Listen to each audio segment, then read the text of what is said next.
Here we are, another day, another game. Well, same game as last week. Hi everybody, I'm Damiano, and today we're going to be continuing our playthrough of Final Fantasy IX. As I've been calling it a remaster because we're playing the remastered version on Steam, but with the Magri mod, so that way everything just looks so beautiful and crisp and wonderful. Last time we did so many things. We ran away. We almost got our entire soul sucked out of our body. We escaped a queen and her murderous clowns.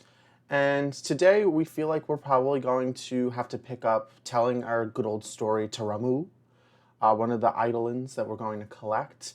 But we might potentially get all the way to the part where we get fake/real married.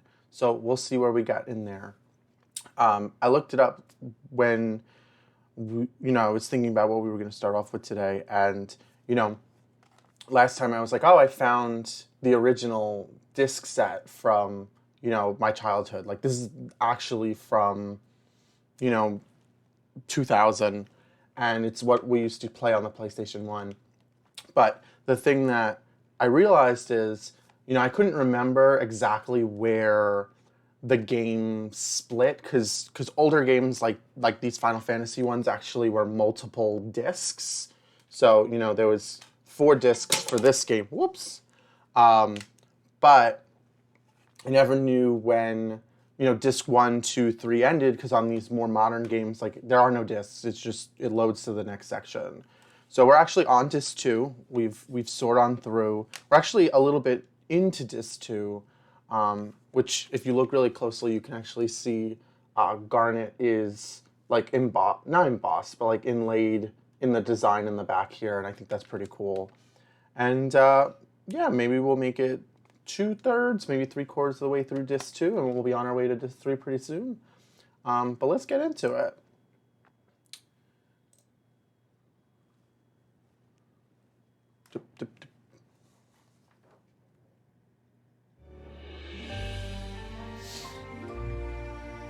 So we specifically, distinctly left off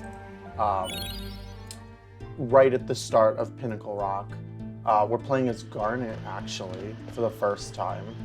And that is rarely going to happen. You mainly just control Zidane for the part of the game, but I think it's pretty cool that you get a chance to do that.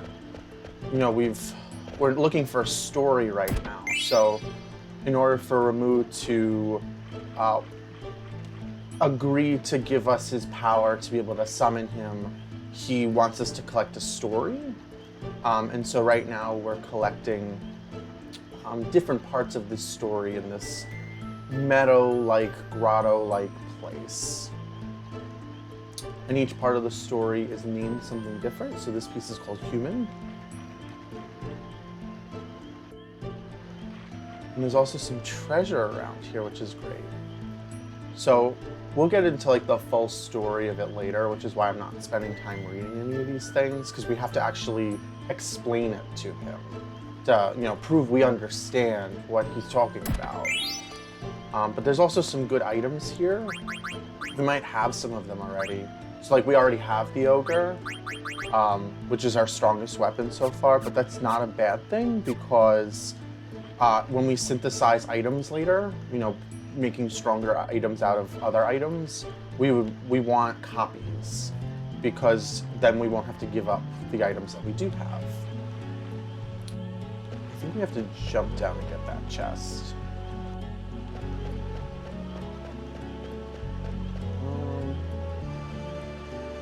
Nope, I'm not giving up. But that is the exit. So we're collecting a bunch of like mithril items right now. One of the things I like about this Final Fantasy game is things are kind of like in tiers. So things go across several different levels. So it's like rubber, then like a standard name of something, then bronze, iron, and now we're up to mithril. So it's like a good, interesting way for you to see how things can be named. To like indicate their levels, sort of. So we've collected all 5 pieces of the story, but one of the things that's really interesting is that you actually only need 4 pieces to tell the story. But before we leave, we're gonna heal up and make sure that we save now that we've collected everything. And maybe see if anybody can use any of these items we've collected. Doesn't seem like it. Which isn't a bad thing per se.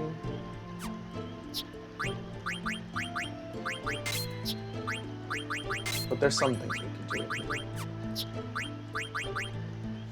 These are just good items to add for them. Anything else? Okay. So we'll just save real quick because we were picking up from a continue, so it didn't even recognize that we saved last time before we finished. But that is a-okay. And then I think we just head to the exit and we're like, I'm ready to tell the story. So let's see if that's the right guess. Hello! I'm ready to tell you a story.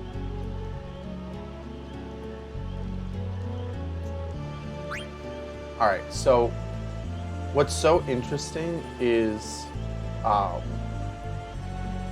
you only need to pick 4 of them, but if you've played before, you know that the only difference between the last part is how you define it, whether it's the human item or the hero one. And so, of course, every story starts with a good beginning. And so we see, once upon a time, 33 small countries fought together against an empire. One day, a rebel troop visited a man named Joseph, who lived with his daughter. Owing a debt to the troops, he gladly accepted their plea for help, and they headed for a cavern in the snowfield. So that's the start of our story. And then, you know, I know that like human and hero are our last choices, so we have to figure out, you know, is cooperation next or is silence next? And so if you're, you know, a good reader or you're good on context clues, maybe you can figure out even just by the names what the order should be. But I'm telling you, as a child, I had no idea. You get to do this as many times as you want to, but ooh, the suffering. So our next part, I believe, is cooperation. So with Joseph's help, the troop defeated the Adamantoids in the snowfield cavern and acquired the goddess bell they needed to enter the Empire's castle. And on their way home, they fell into a trap set by a traitor. Joseph gave his life to save the troops. The troop left without their Joseph's daughter, Nellie, telling them about this tragedy. That was a complete mess up of everything. And then you get to define like who is, like what is the characteristic that you want. So you can either say the fact that they didn't report Joseph's death to his daughter was indicative of their guilt for failing to protect him. In the end, heroes are also human. Or you could say, although Joseph's death was not reported to his daughter, the manner of his death speaks for itself. This is the story of a true hero. It's irrelevant of which one you pick, but for me, like I think the fact that this one is like a little bit more appropriate to tell to a powerful magical entity, to be like, hey, like nobody's perfect, we get that, but like please help. And so he tells the whole story. And if you don't like it, you can do it over, but you can be like, nope, this is the story as is. And then he goes, let me ask you one thing. And then, of course, you can find out that human or hero can be the option.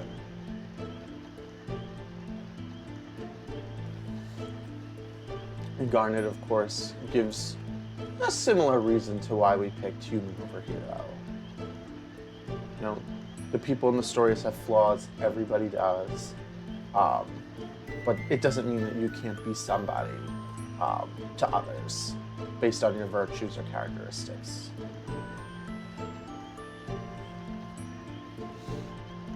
Except Ramu sees through her princess-like tendencies of, you know, trying to tell people what they want to hear. And so he's like, tell me the truth, girl. And of course, as one would with an all-powerful entity, you would say the truth, which is, I've lost everything.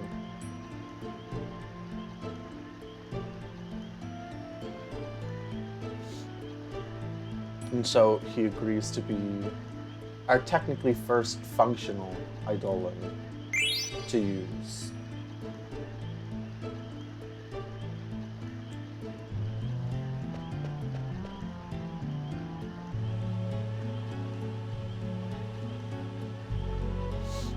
Meanwhile, we're over here just being like, oh, that was a wasteless point of time.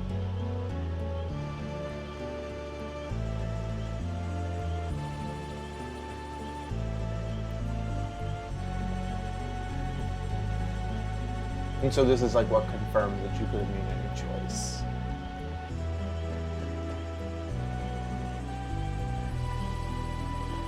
She's becoming a force to be reckoned with. And Ramu agrees.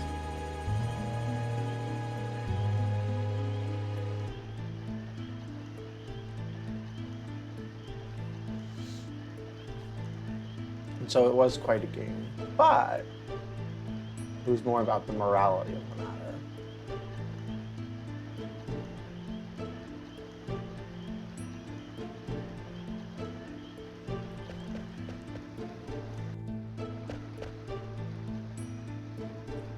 So we're pretty close to Lindblum, which is great. One of the things is I don't think you can ever come back to Pinnacle Rock. I don't know that definitively, but I'm fairly certain that like this is the one chance to collect things from the game, and it's like do it or don't. But I'm fairly certain we got everything.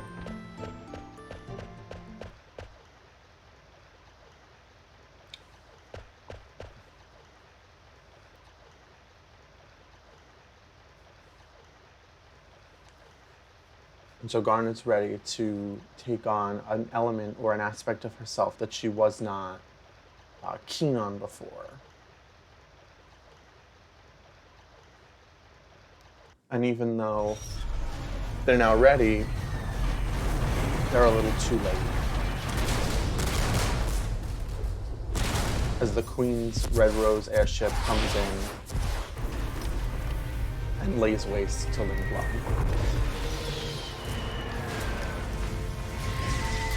Elephant Lady.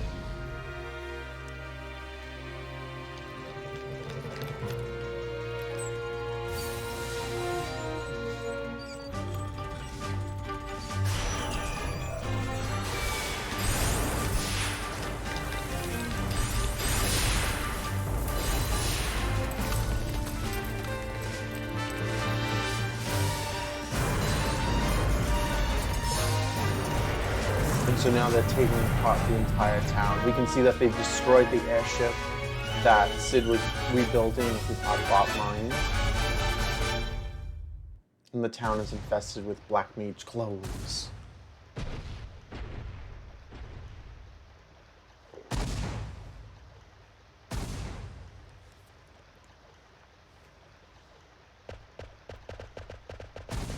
And so with our little tiny summon, is there anything we can do? Can you even make it?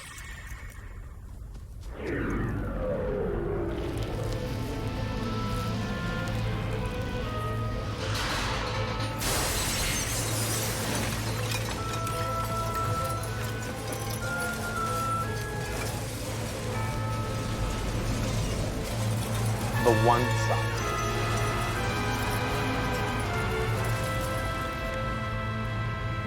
Pulling things into, I guess, a black hole.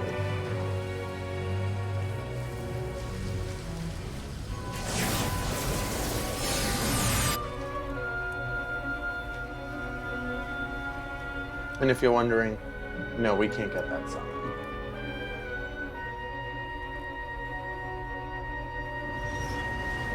At least I believe you can.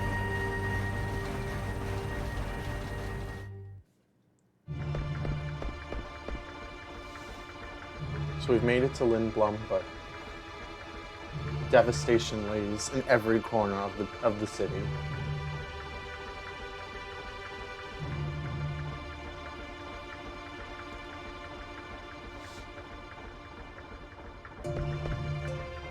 And so they convince Vivi to hide temporarily to make sure that he's not attacked or slaughtered.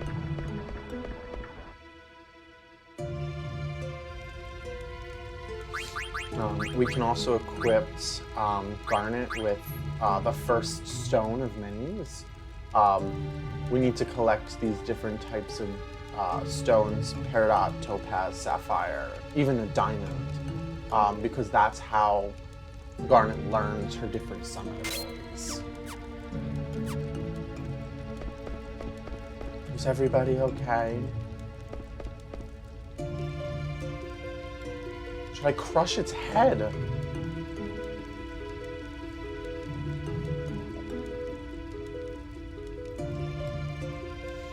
Meanwhile, we're just here to take people piece by piece.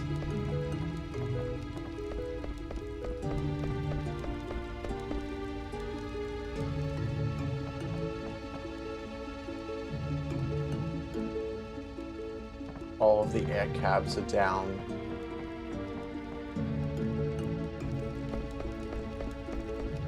We can see perhaps going further into town.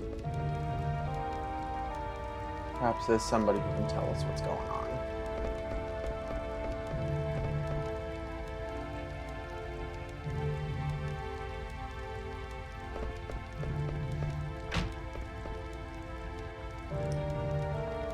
We can see that this guy has restocked his little treasure chest just for us. And that the two birds that used to live up in that top thing have left some eggs behind.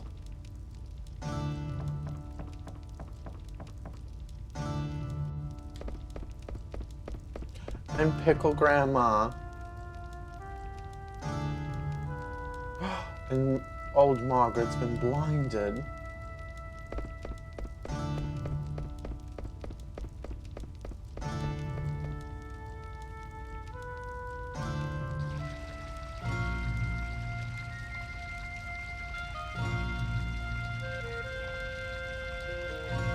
So everything's in ruins, and we're met back with the minister, who we met earlier when we first came to Lindblom.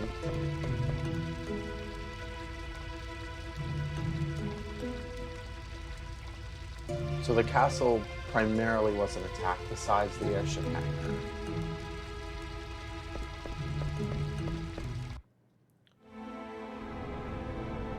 And so it makes you wonder if total destruction and killing Sid wasn't the goal, then it was. Why were they here?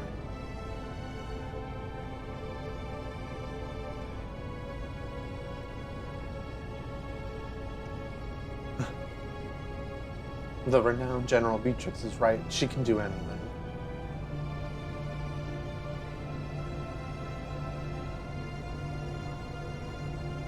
They will, in fact, be fine. Pinnacle Rock. Did you ride the Gargant? Of course we did. A ruler who actually knows the world.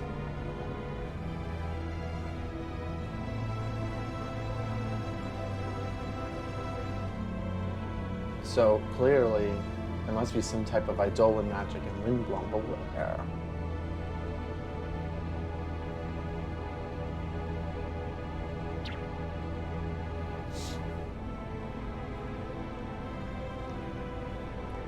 Uh-oh, they found Vivi.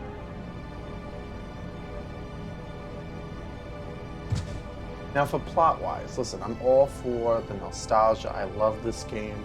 But why would they bring a Black Mage soldier from the entrance of the city all the way through it to the seat of power?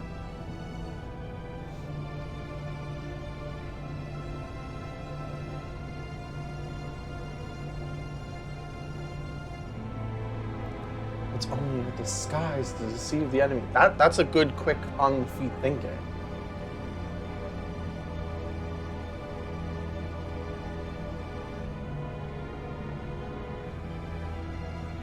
And once again, we've split the party and reunited quicker than you could imagine.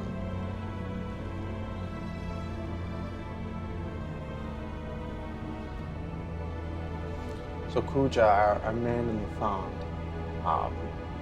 is now being named a weapon stealer.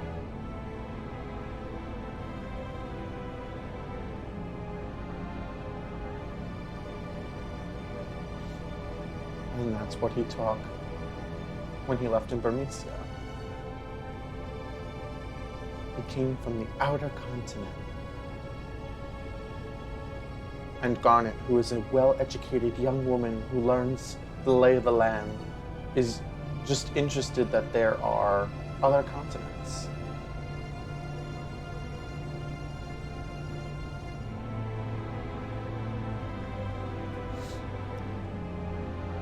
So Sid is proposing that if we stop Pooja,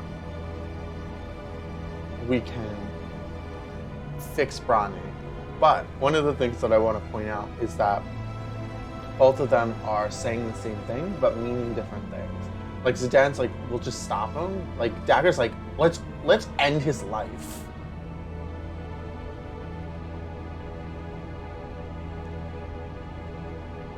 And then they can counterattack.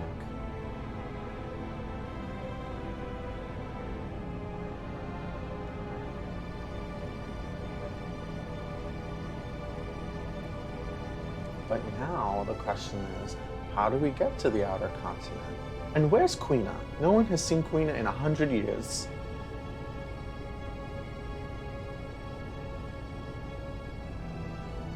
They're gonna be fine. I'd like to just point out that the use of the word female in this statement is irrelevant.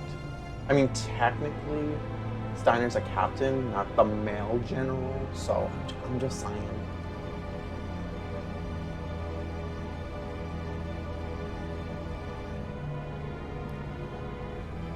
I want to go too. There's no place for me here. So they can say bastard, but they use the word but.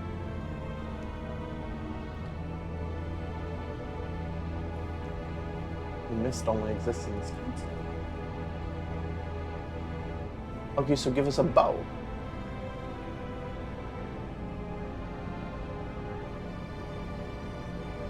Brani gave us two conditions for our surrender. One was the surrender of the new airship, the Hildegard II, and the other was to hand over the Falcon Claw, which is similar to the jewel from Clara that was on top of the heart. Just like the amulet that Garnet wore for the greater start of the game was another one of those lovely stones.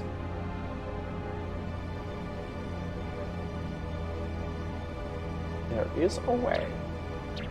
Instead of swimming, there's an old excavation site near a swamp located north of the castle. Monsters not native to our continent are rumored to appear in that excavation site. And so, we have actually seen this cave. I think we've seen it twice already. Oh no, we haven't seen the cave, but we've been to the swamp. The Quina, where we found Quina, that is where we're gonna find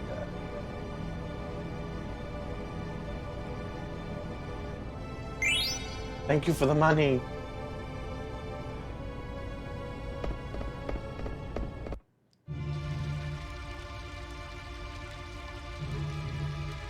So now this random unnamed man is just telling us, hey listen, bro, stock up when you can because there's not going to be much available when you leave here. So we're just going to, collect a nice fat stack of cash and items and equipment. And it's possible that we might have some things to synthesize.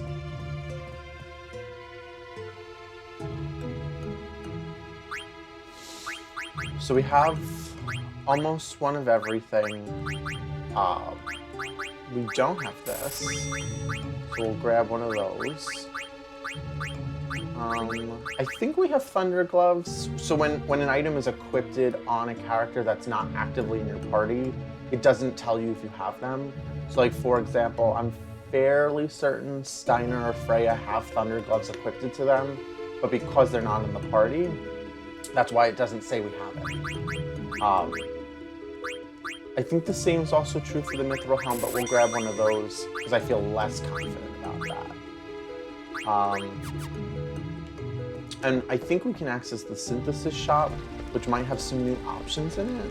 So that's really the only thing we're going to check for before we leave. Hi, friend. Okay, so we have this and the Ogre, but the next item up is Exploda, and so obviously we're going to want that. I don't think we have a bandana we can buy, so I don't think we can make this. But we can make the yellow scarf. We can make the glass buckle. We have these boots. I know that for a fact. But there's some other things in here that we can make.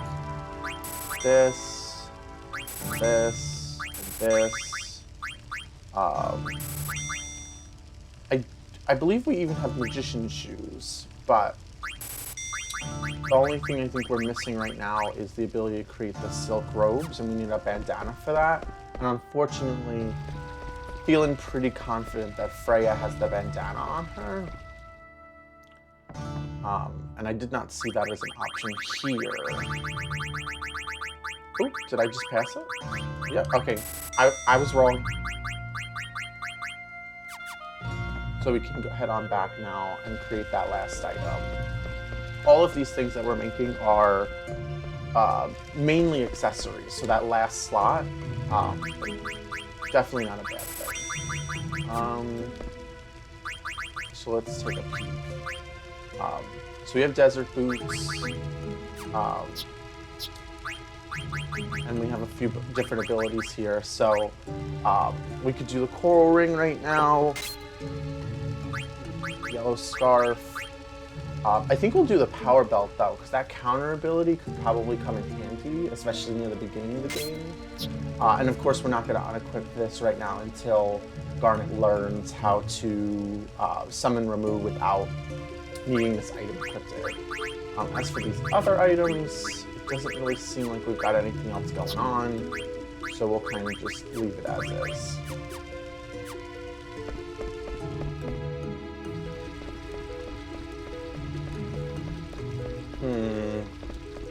I always just feel like I'm gonna miss something. Keep missing things. Something is happening elsewhere.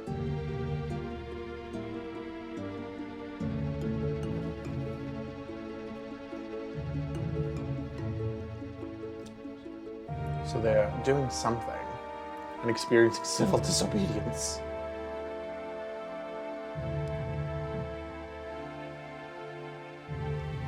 So they're obviously using the boats for something. Maybe they too are headed to a new continent.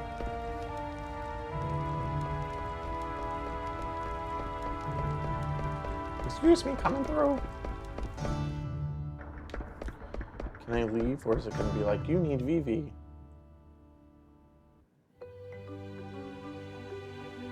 Oh, it just let me leave.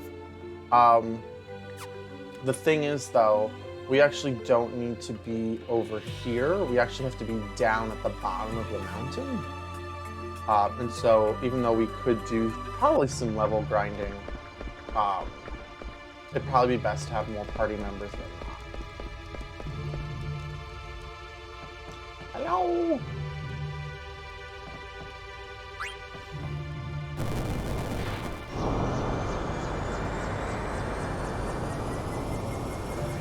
Or we can take a stop at the theater district to see what's happening.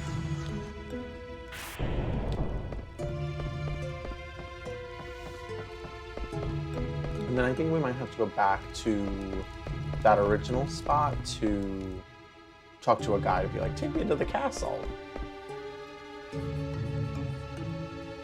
She's gonna steal it. This is a nice painting. Such a sad picture, but it possesses strength. Oop, a little bit of a love story starting in here. Thank you for your money.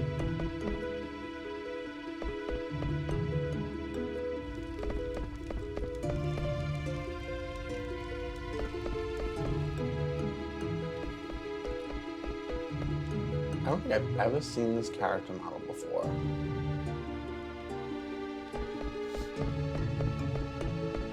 And you can't even head on over there.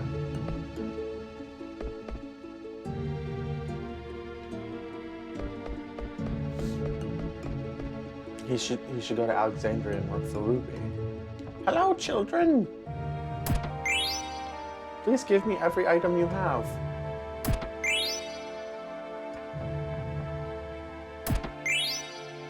Thank you for the coin. Actually, what is Gil? Like, I don't think I've ever seen like a representation of what Gil is supposed to look like. Is it coins?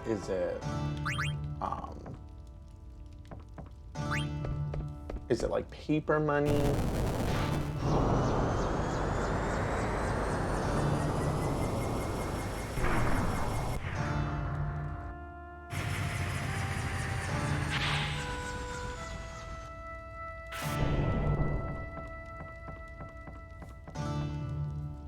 I think we might need to talk to this guy. Oh, baby, don't talk to me.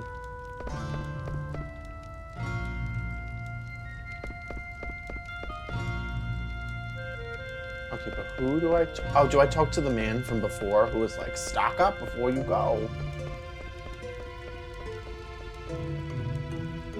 That would make sense. He probably even said that. He probably was like, talk to me when you're ready to go.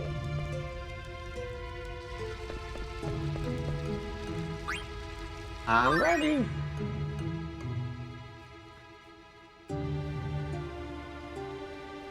Why are they loading food instead of valuables onto the ship? Are they going to take it all back to Alexandria? Or maybe they're going on a very long trip. Okay, but can they give me the treasure chests? Let's keep pretending to work.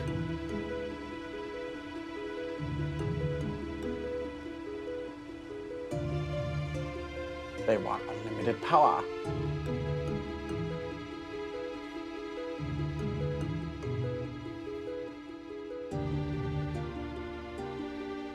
I wonder where we'll go next. No other kingdoms that pose a threat to you. But we are just soldiers.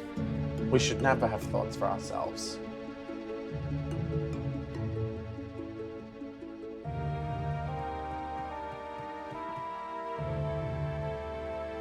The coast is clear.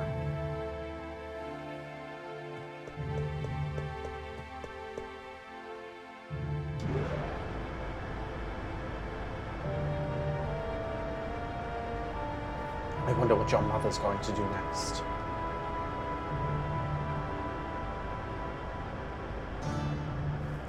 We don't have to do anything.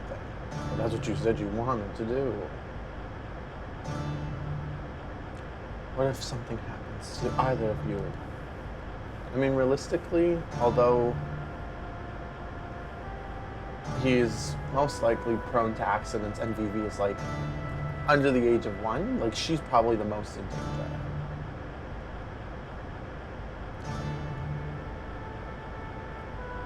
Princess needs her elite guards.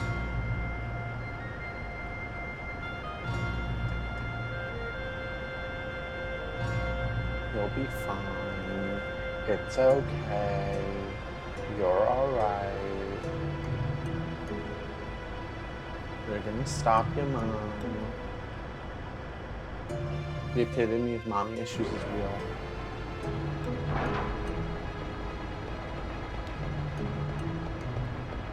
I'm so glad you're here too.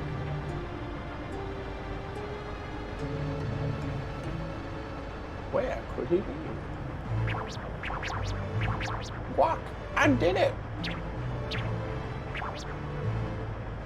I stopped a trolley between here and the Serpent's Gate. Now go! Go to the Dragon's Gate. The excavation site is like a maze. Be careful not to get lost. And take this with you. It's a rag. Excuse me, you big dope. It's not just a rag. That's a national treasure. This is an ancient map of the entire world. Thank you. Now go before they find you. Oh, Uncle.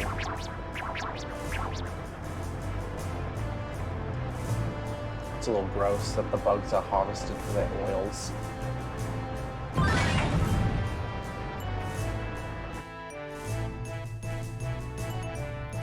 My.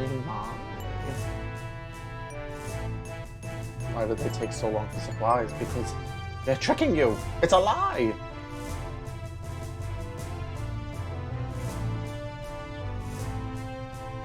The trolley stopped coming. And I wanted to go shopping. Somebody's got their priorities right.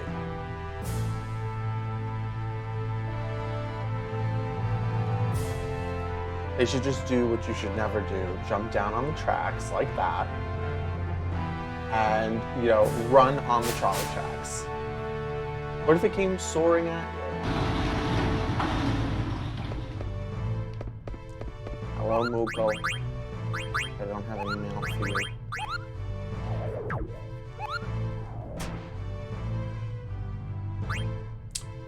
Oh, we can make a slight detour. Before we go re-recruit Queen, head to the outer continent, we can, oh, it'll come to me in a second. We can stop by and maybe do a round or two of Chocobo Hot and Cold.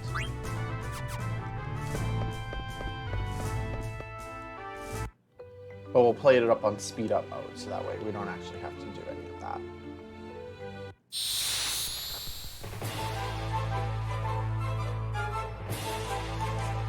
Just like we're about to do this on speed up mode.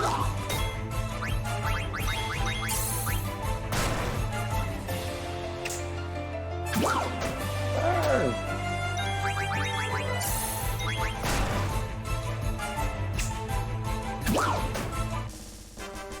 And all is said and done. And we can edit some more of the equipment too. Anything good? Ooh, that's actually really good. Let's see. Master Fire. Fire! You can learn this. Okay, we're slowly getting there. I don't need you, Moogle, but I do need my little friend. Okay, so we need to go here, which is, of course, the Q Marsh from before. But before we do that, we are just looking very quickly for the Chocobo Forest, where we're going to play a game or two of Chocobo Hot and Cold. But because we're playing on fast mode, we'll be able to dig like really quickly. And for whatever reason, the fast mode doesn't actually speed up the game clock. It just speeds up the character's movements. And although I can't find what we're looking for, I might get lucky.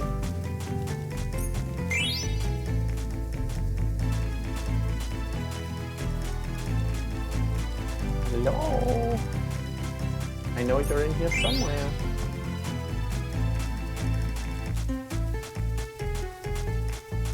Where are you?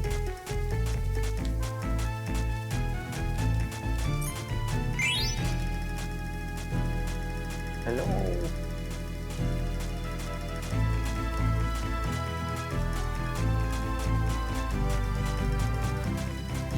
It's such a shame when you know you're so close, but it could be anywhere. Alright, we need 4, so we get some extra time. Where are you?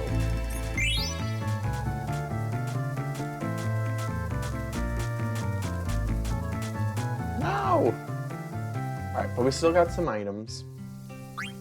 And really the whole point of doing this is just to like upgrade the beak. So that way, when we want to dig later at some of the other locations, it's not going to be as hard to win.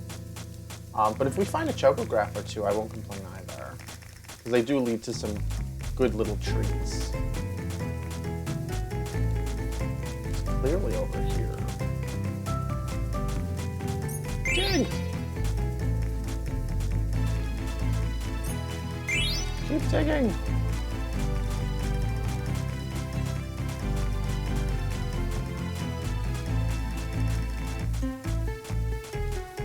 I wonder how they decided, like, this is how the system hides it.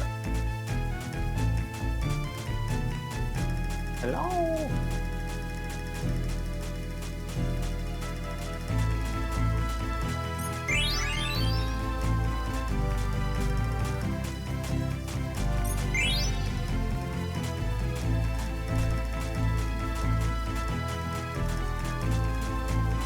Come on, I'll just take one more to the back.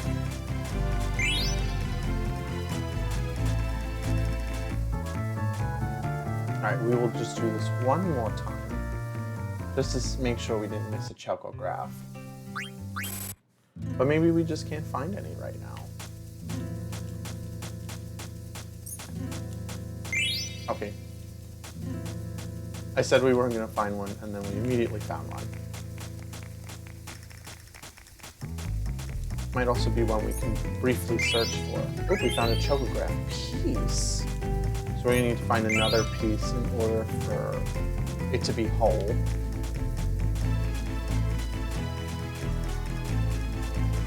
No!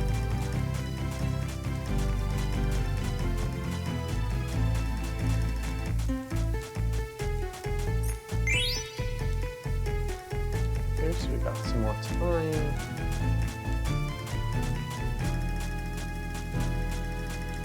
Where are you, you missing piece?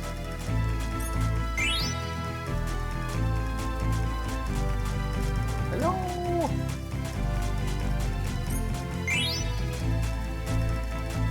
And then I think the game maxes out at 8.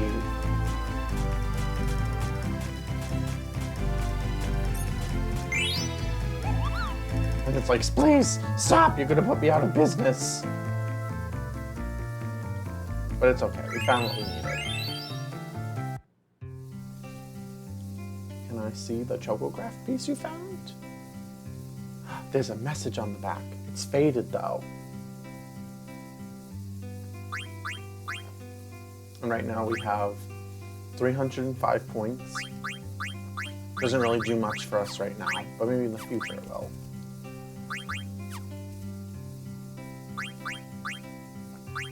Let's see. We might be able to find this one.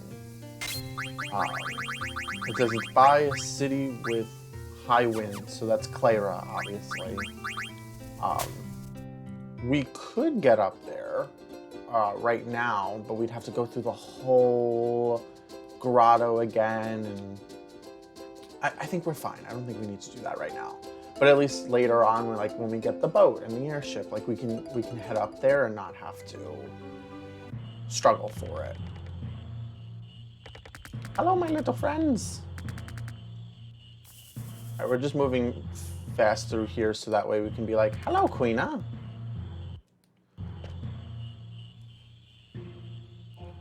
You're safe. And Queena is obviously like, yeah, y'all left me, but that's fine. Do you know where the outer continent entrance is? And Queena's like, not sure, but I heard that there could be frogs, so I'm in. Now, of course, if you didn't come to the Q Marsh originally as part of like your path, this would be the first time you're meeting Queena. Alright, so we're going to do the yellow scarf because of the millionaire ability. I think I've established how much we like money here in this group. But this also confirms that we did in fact have Germaness boots and magician boots, so it's a good thing we didn't mess that up. I think we have to equip millionaire, so we'll have to unequip something.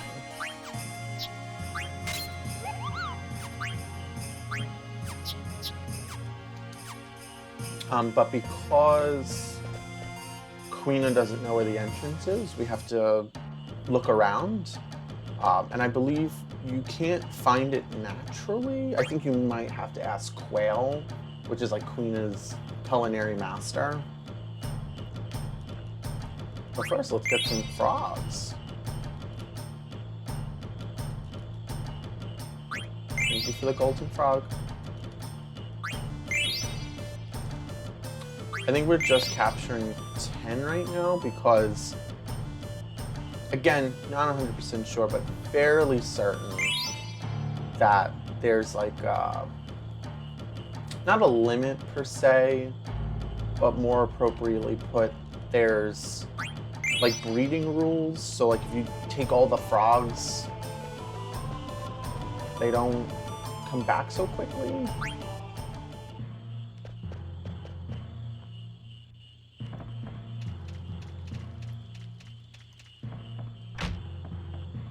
Hello, Quail. Do you know where the excavation site might be?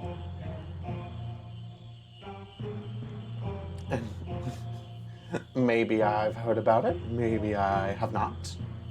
Maybe. And it's just like, why be difficult? If you want something, just demand it. The marsh road covered in brush. Maybe there's a road to excavation site hidden somewhere. Queena might know. Meanwhile, Queena does not know. But what Queena does have is a powerful nose.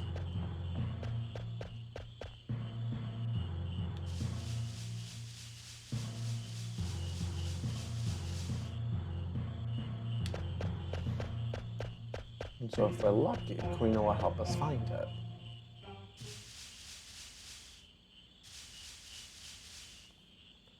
I smell frogs. I think that might be the voice for Queena today. I smell frogs this way. Aha, frogs.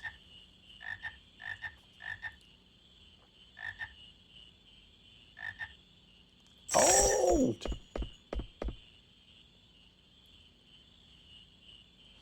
They ran away again.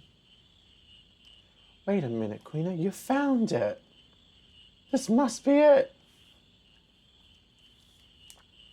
So not only is a plot point in this game does food get you where you want to go, but marriage and gambling are all plot points.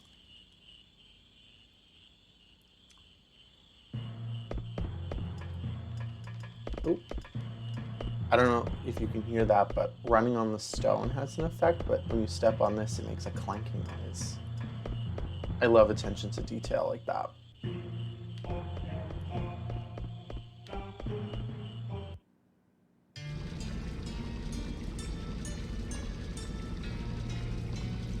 Fossil Rue. Looks beautiful. What's in there? Is there something inside? It's too dark to see. What? We've got to go.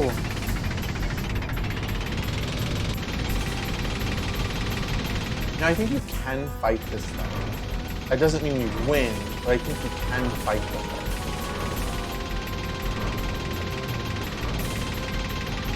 And at some point, I think you do have to fight it. But not right now. Although, if we do fight it, maybe we can run away.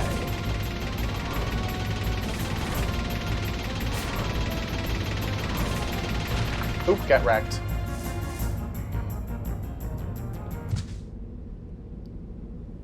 Do you think we can go back now? Look out! Out of my way! That was a close call. I'm just so glad that they all have their cardio in for the day. I've been looking for you. Lonnie, have we met?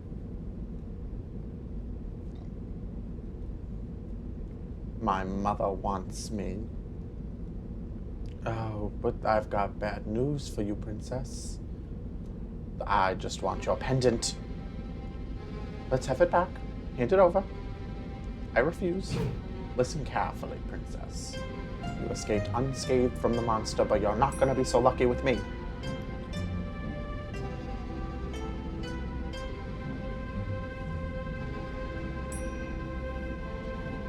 And now she's like, I will kill you for the pendant. My mother would never order that, and yet she did. Stubborn fools, have it your way. That is a large axe. But clearly she's never fought somebody with a fork before.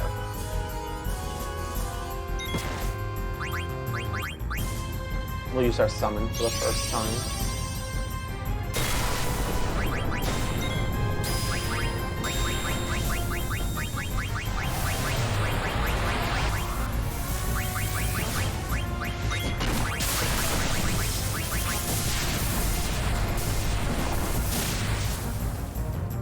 Ooh, good bit of damage.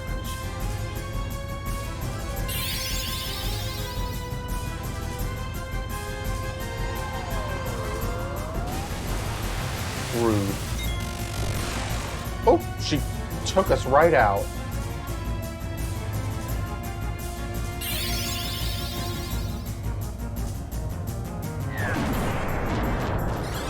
Oh, 0 damage for a pumpkin.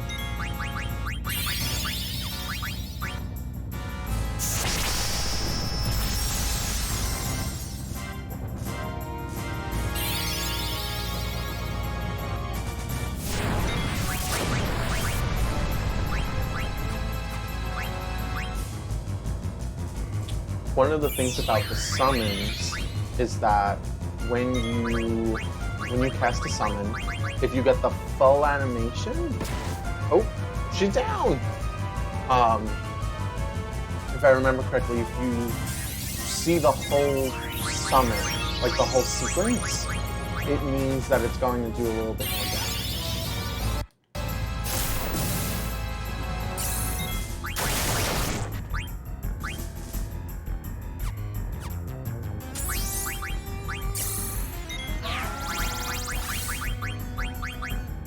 Thank you for scanning me, lady.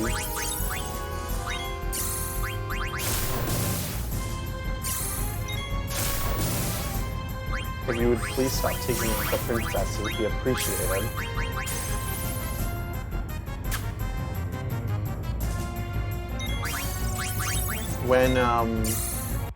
When Garnet is in the trance mode like she is now, I believe it's always a full sequence for the summon, and it does more damage.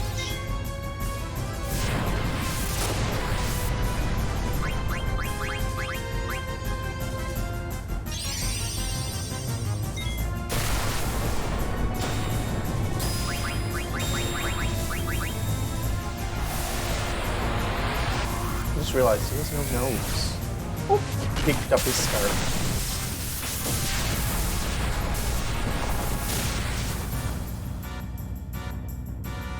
It didn't do that much extra damage.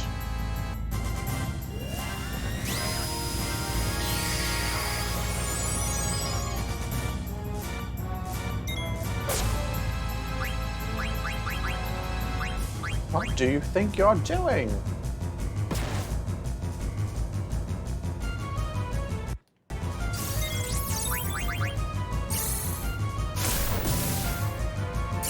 Think about hitting me with a fork.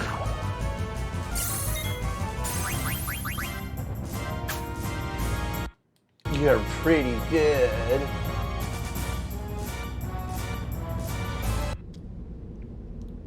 What a drag. I'll let you guys go for now. And then she just literally gave up. We're gonna see if we can not go back the whole way, but if it lets us, perhaps there's a nice little treat.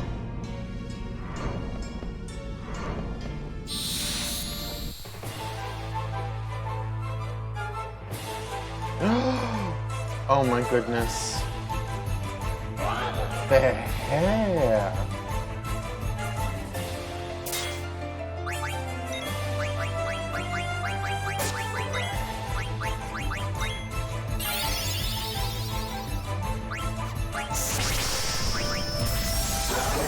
Oop, that killed her.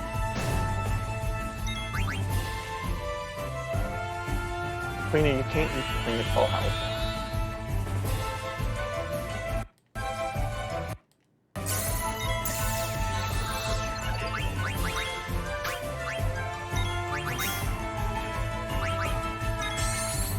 You can now eat until it's reset. Can you eat it now? Can't eat it until it's reset. Can you eat it now? It tastes bad. So when an item tastes bad, it means that there's no ability that Queena can get from it. Which isn't the end of the world, but at least now we know. We seem to be mastering some of our good stuff here. This I'm really excited to do because once we go up, it just keeps on getting better.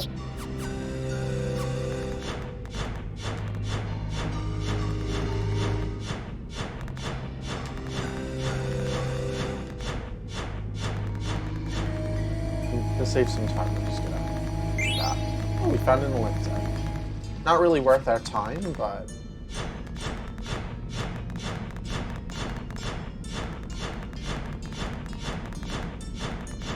it's like we never even left. Hello, bird. Can I eat you? You can't eat it until it's reset.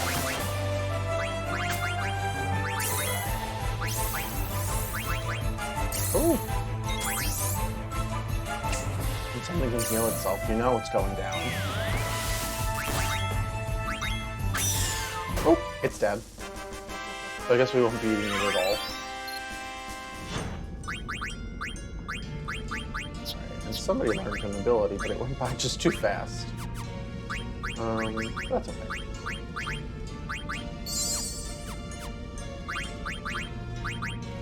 What we really need is to learn more abilities. Alright, so now that we're caught up, we'll go back at normal speed.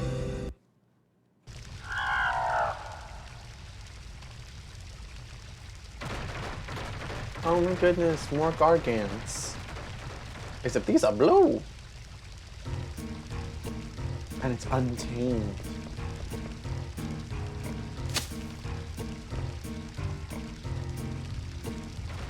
But clearly it's food motivated.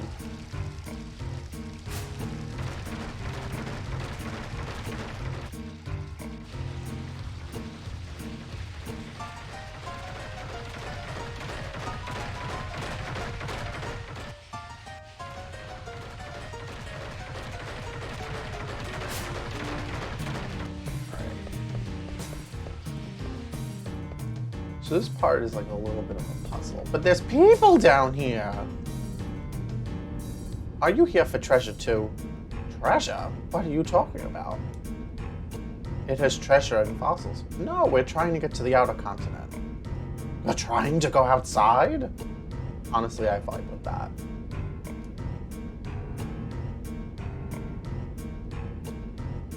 But you'll need to go that way. And flip the switch!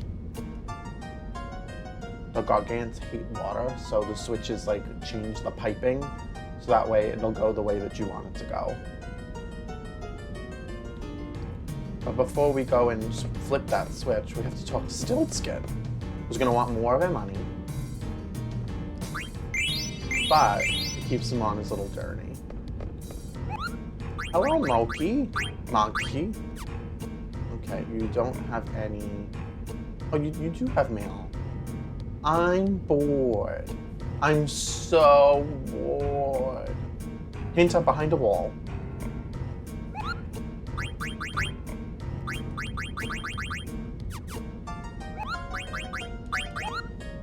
hopefully we won't have to spend too long in this tunnel.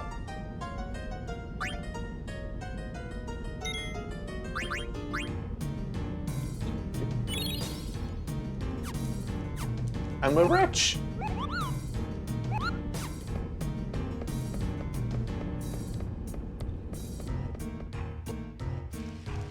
Can't promise we'll find every single treasure, but we're certainly going to get some of them.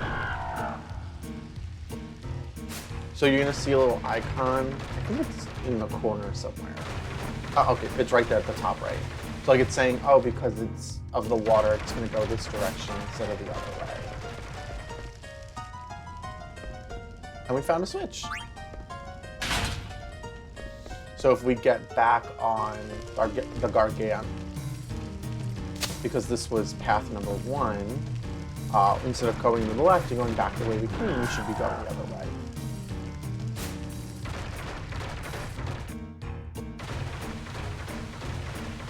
Here we go. There's a few different ways we can go, up or this way. But obviously now that we see that there's a treasure chest, we gotta go up first.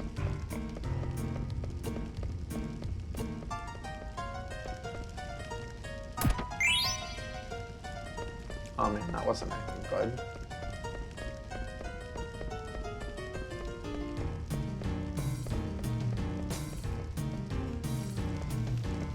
I think we can also find the Moogle at some point. I'm fairly certain it's in here. Okay, so now here's my problem, right? Love that we found this, but I kind of want to go back now and go the normal path to see what treasure we would miss. But at the same time, like, unless we feel really strongly about it, we'll just go the way we're supposed to.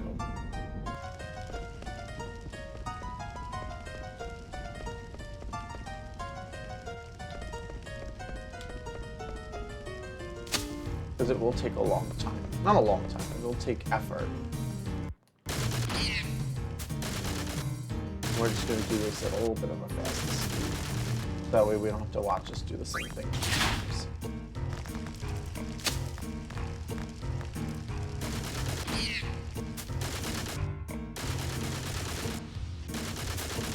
Okay.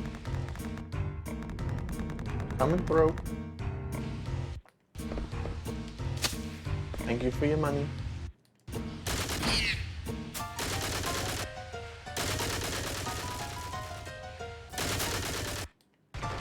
And now we found a friend. You made it this far already. You want to buy something? Why is he just loaded with armaments?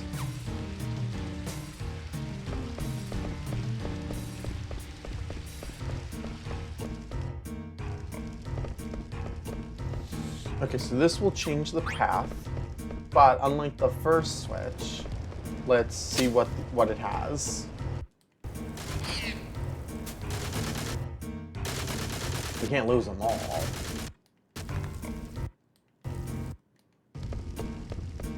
Hello? Okay, so we've got a wall.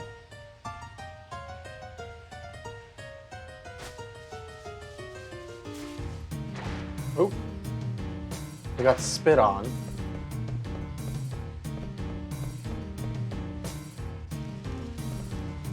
Alright, so we can go back whatever this way is. There's a treasure chest over there, which might be the one we missed from before. We can also go this way. So many options. Hello? Yeah, you made it this far. For a potion, you'll give me something? Oh, you'll let me do the work.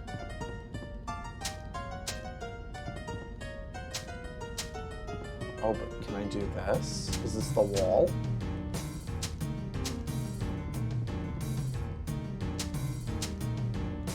Is this not gonna come down?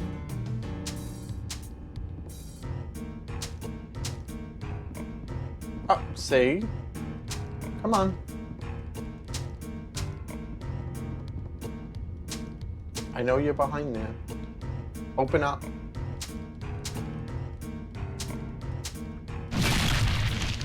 You were in a mouth. Hi. I have a favor to ask. I want you to deliver this to Kupo. Thanks, Kupo Kupo. Alright, we've made it quite a distance. Although, we haven't had many random encounters as I'd be expecting.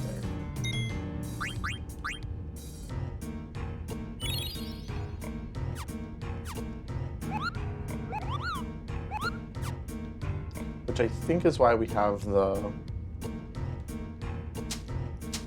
pickaxe in the first place. Thanks, guy.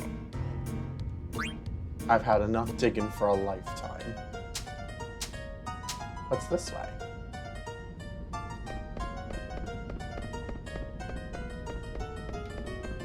A platform to stand on my high horse. A survival vest? What does that do? Ooh, that's good. Especially to learn the mug ability. But we first have to learn the abilities attached to the adamant vest.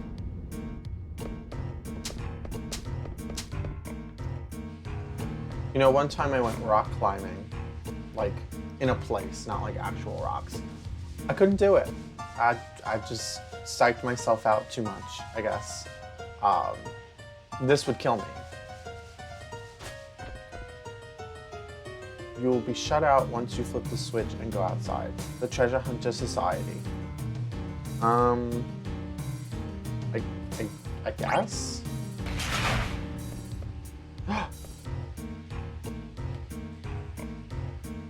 Why is the word exit doing that?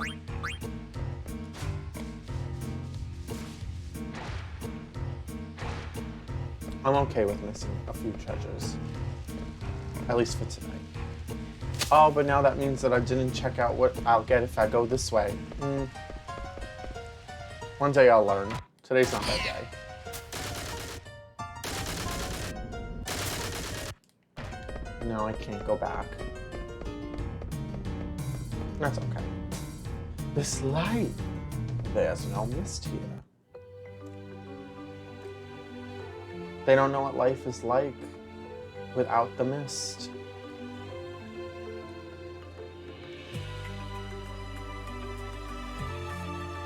We're gonna go there. Definitely.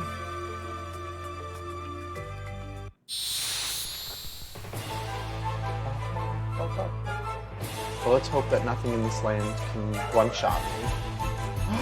That will one-shot me. No, we have to leave. So if you're unfamiliar, what's in the ground is a cactar, think of like a humanoid-looking cactus.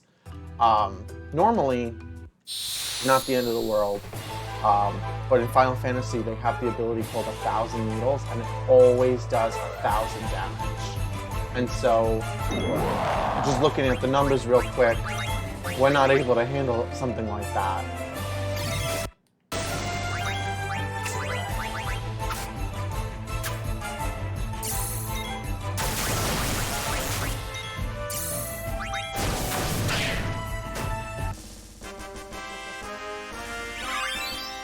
And also as a little piece, I don't know if you noticed, but when that creature casted thunder on us, it didn't actually hurt Vivi at all because I guess, I didn't know this. I guess that because they have the coral ring attached, it absorbs the thunder damage. Every day you learn something new. Okay, maybe we'll give it a try. Ow! I just literally killed myself.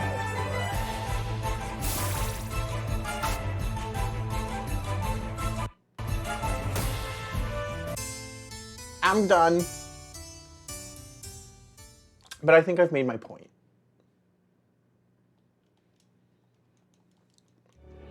Can I continue?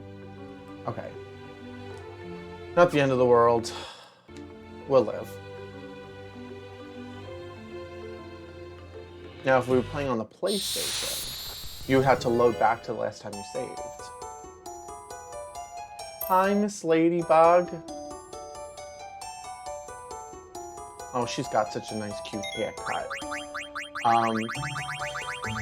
If you were with us last time, you'll know that there are certain enemies, like Ladybug, Ghost, that just ask for items. They don't actually attack you.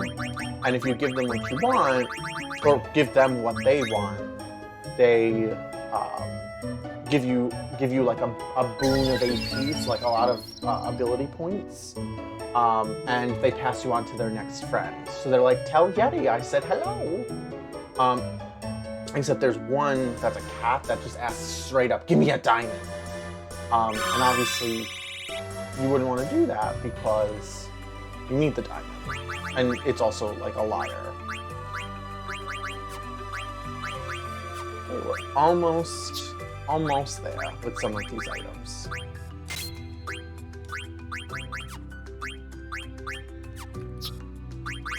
Okay, we can move up on this.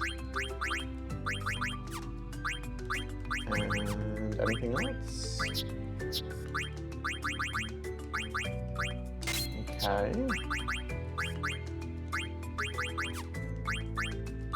So, you know, some options, some things. The ability up that some of them just got can be incredibly useful.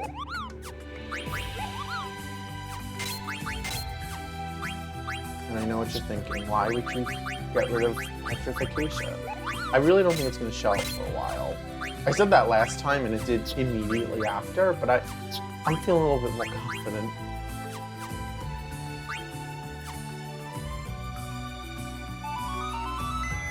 And now that we've met the Ladybug, let's just save.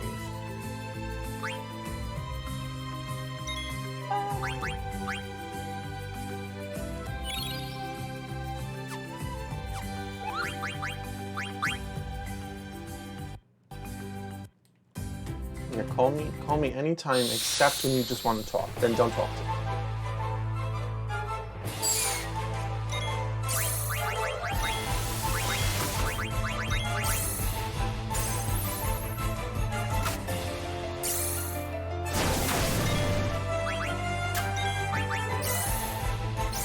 That's an ability we want to learn.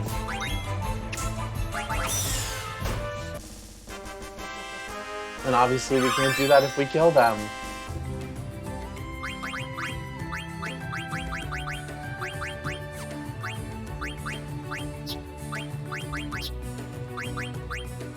I swear I was paying attention. Alright, so we've learned every ability we can so far.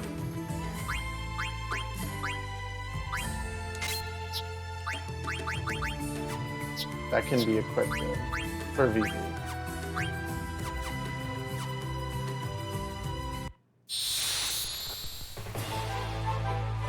But if, oh, good. Alright, so we want to badly damage this bird, but not enough to kill it, because we need to eat the whole thing?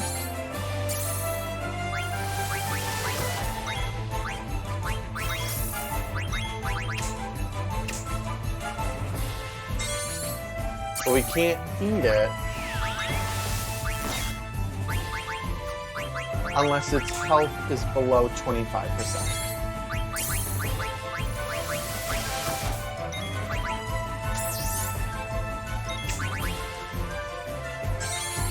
Which is hard to gauge.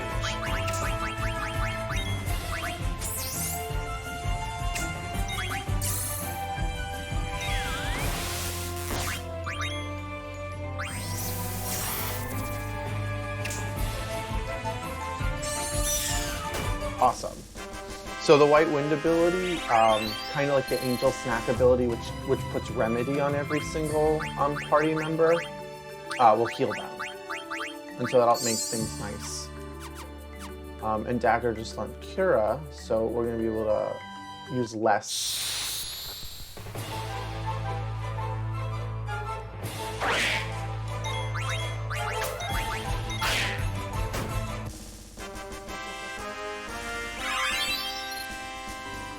Now, we're supposed to head on over there, so to the little bridge town, but we can also loop through the forest to go to the town of the living dolls. However, I don't know if we can actually get to the town without knowing the secret.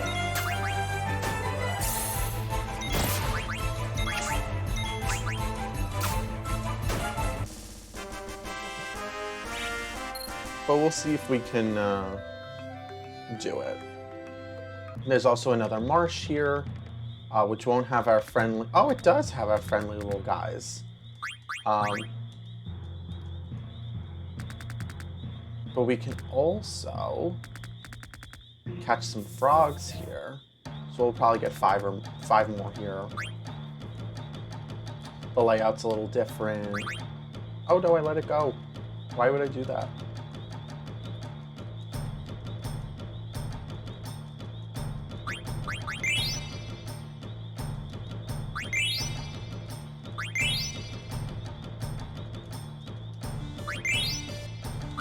Alright, we caught 5. And for whatever reason, because it's a mini game, Quail can just show up wherever.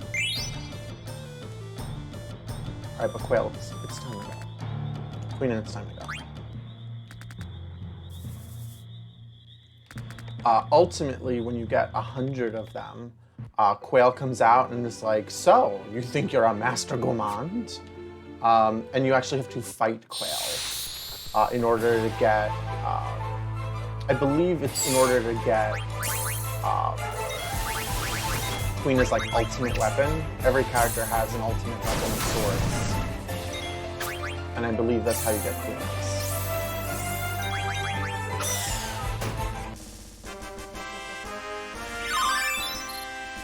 We've learned Reflect, and we will soon learn Ability Up.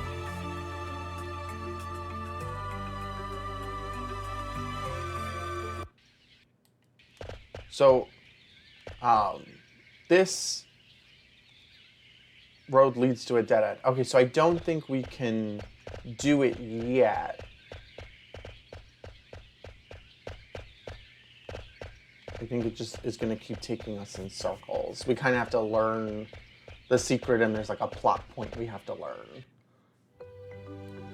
But when we come back here, there's a trick with the owls. It's like, there has to be a certain amount of owls to go in one direction or something. I actually don't remember.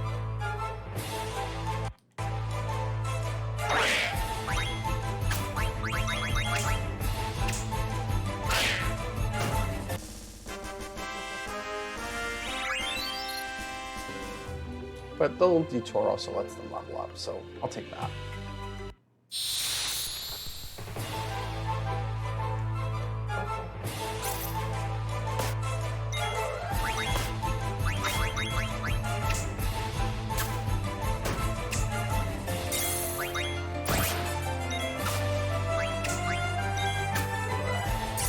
I think we can try to eat it.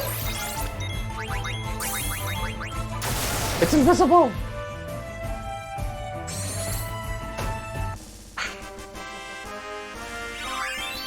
So we just learned Goblin Punch. I actually have no clue what that does. Now, when I used to play this, I would always have Queen in my party, but I don't think I've ever used half of their abilities. But we're slowly collecting them all. I think one of the abilities that Queen is most famous for is Mighty Guard, which gives like Protect, Shell, and all the good defensive buffs. It's called something different though.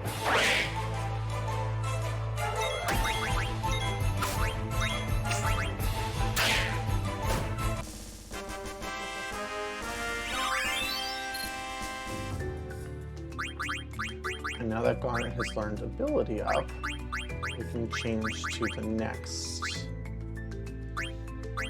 I'm not in love with the Auto Potion ability. I don't think I need it, but if we're gonna try to collect all the abilities, I guess we better.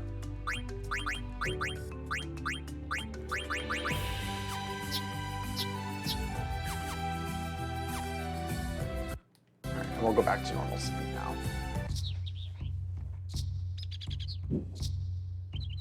I think Conde Petit is such a beautifully designed town. I'm not sure how they built it, but I'm not going to complain. It's very delicious shape.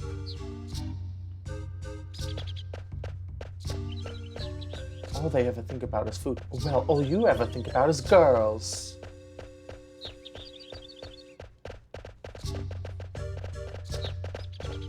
You can't leave two bros together to talk about their feelings. Rally ho!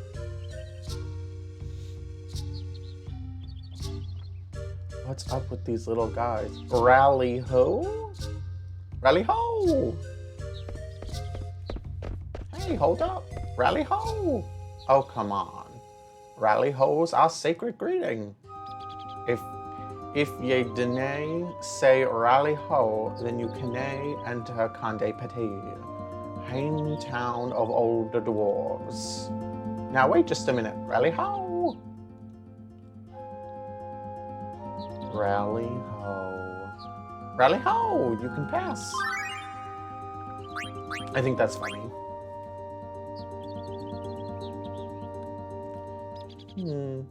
These people here are sure different. Come hither, ye. Ah, I'm sorry. I'm Margaret Miller.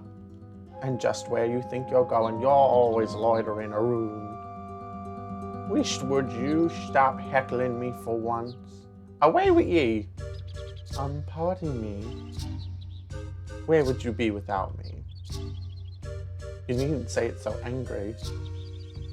My lazy, no-good-for-nothing husband. Pardon me, but... Well, give my regards to the others. Of course they're not afraid of you. They don't know what disaster looks like. We don't see many outsiders. Meanwhile, Queena. Rally ho! Rally ho yourself. This village has tasty munchies. Aye, that we do. They have delicious nuts and berries in the land. And that's why folks are always stealing our food. How rude. Now, Queena obviously is extremely food motivated, beyond any animal I've ever seen. But at least they have manners, usually.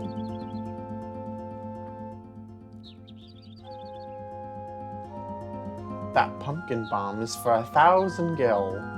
Why do you need gil to eat food? If you don't pay, you're stealing. No, I'm only a gourmand.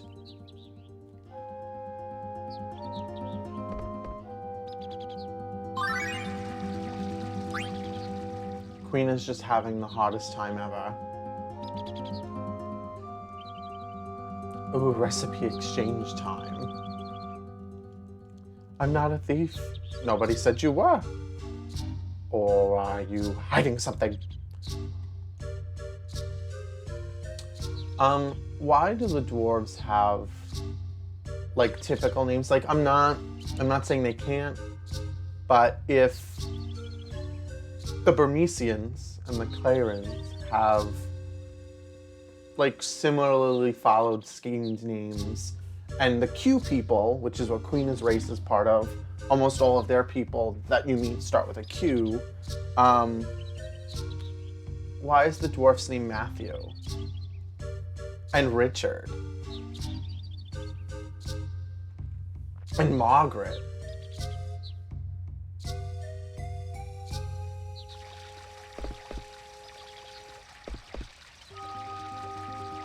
And Barbara? Okay, Jinkus. Finally some creativity. Would I like to stay in for 100? No, no thank you.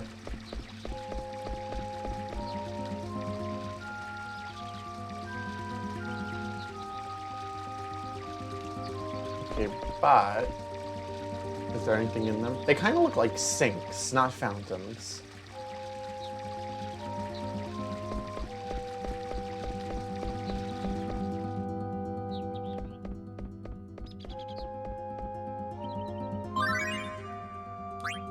Dagger and William. Hey, we were just there. Walter, what were you gonna do? No lassie wants your William for a man. Well, what's wrong with this outsider? Hi, I was just wondering. Have any of you seen? They're just like a bunch of like ants sitting around a table going, oh, they'll never get married. They're just gonna be alone forever unless you fix your son. But also it kind of looks like they're sitting around like a hookah machine, which is a whole separate kind of conversation. I'm not marrying anybody.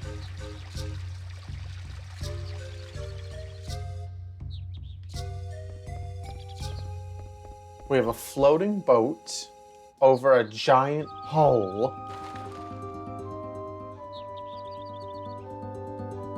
Which is where they have their wedding ceremony.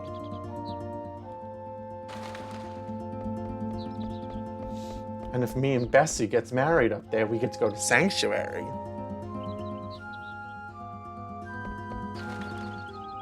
What's the matter, Vivi? These two people.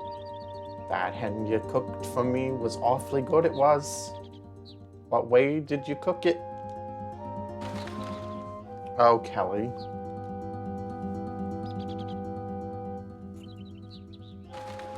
I've never been here before. But they're not afraid. Hungry Brian. Sis, am hunger. But you just ate a boiled owl, did you know? Ugh. I did, but it didn't satisfy my voracious appetite. At least they're educated. I'll take it. Rally home. It's Mr. Pinty Hate. Rally home. And in the smallest, tiniest corner at the bottom left screen, we can see a gloved hand. Maybe that's why they're not afraid. What's a boat doing up there?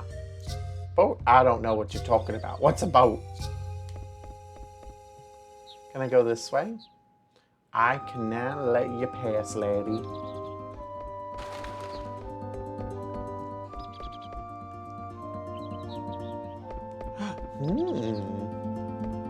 Your goods are always welcome here. Hey! What the? Wait! Come back! What's going on? I have no idea, but we need to catch up. Once again, Queena. Where's the Black Mage? He ran away. How did he find us?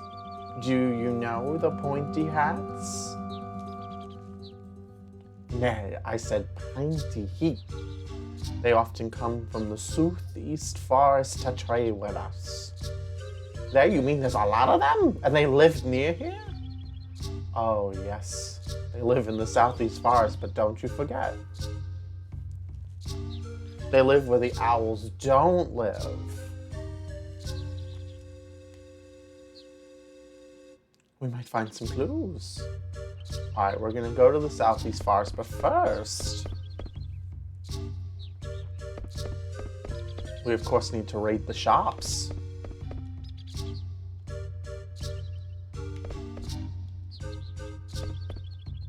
Hello, what do you got for me?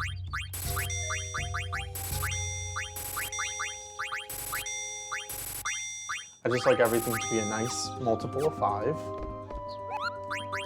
Mog Matt, can you deliver this to Susanna? Of course, Matt, whatever your name is.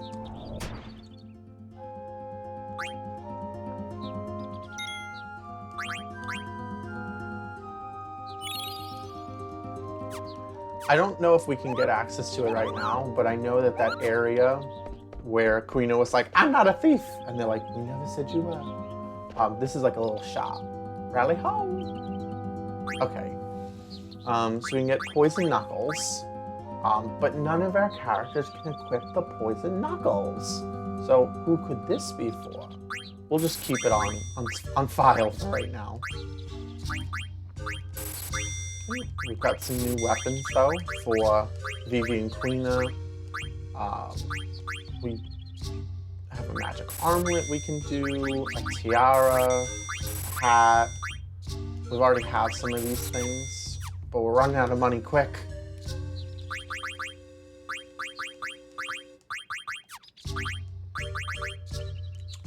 Okay, so now that we have the ritual hat, we can learn counter faster.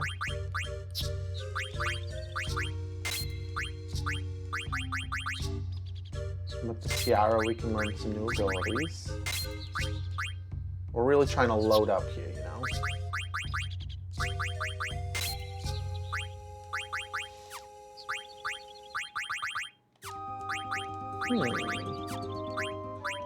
We'll just leave that on.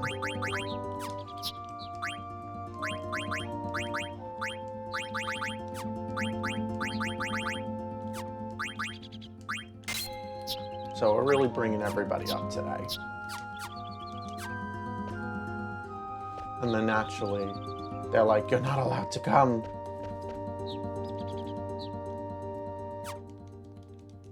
Thank you, Thomas, the dwarf.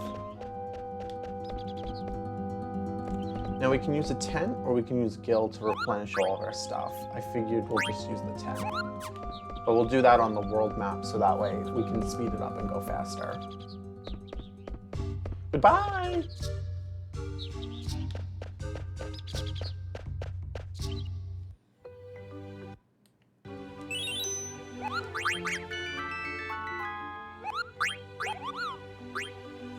Now that everybody's got a little bit of an upgrade. The Donna Plains.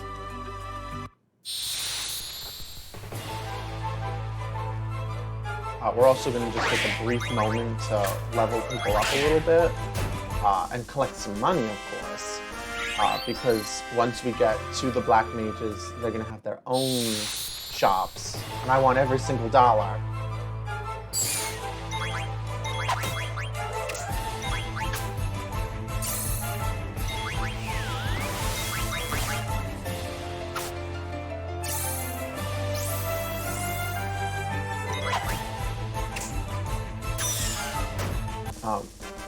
Not only are characters like getting stronger as they level up, but we can also see that when they get the new weapons, it also makes things a little bit better. So Vivi and Garnet earlier were doing like 16 damage. Now they're doing 130, 200. And so it really just benefits us to just use the attack function right now. Also, I think rackets as opposed to rods, which are something that Garnet can equip, what am I saying? Do like a little bit more damage normally anyway.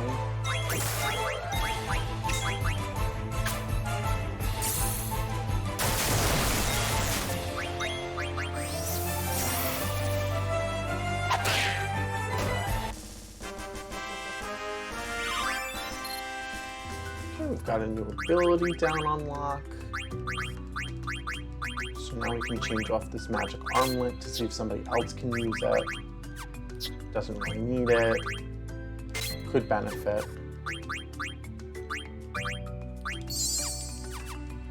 And we're just slowly getting there.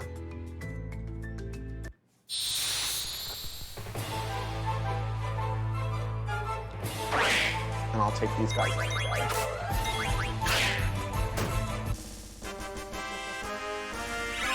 I can't remember in which Final Fantasy game, but there's one where,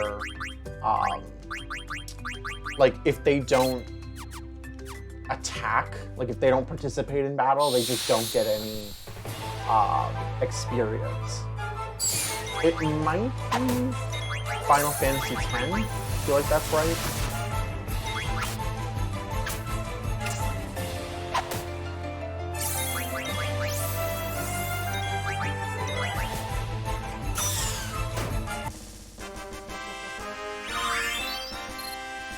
Before we go into the forest here, we're just also going to make sure that we're like fully leveled up to the furthest that we should be.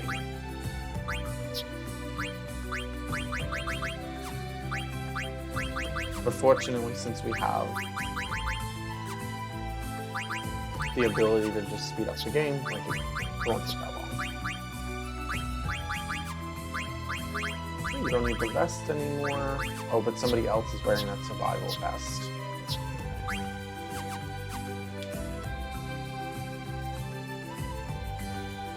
Whee!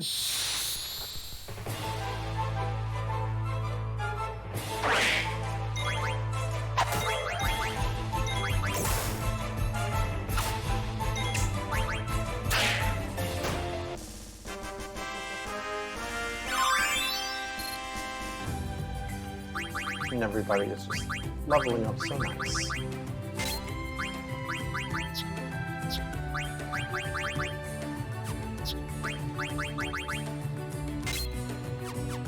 And I just noticed that we never actually equipped the counter ability.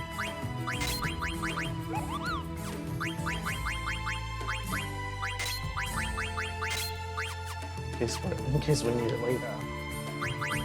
And Queen just learned a new ability now.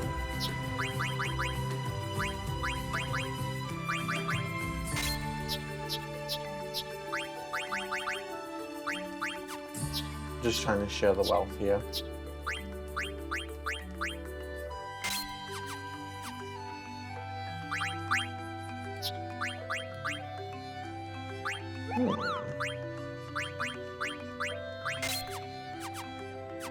Alright, once or twice more around, and then we're gonna head into the Black Mage Village.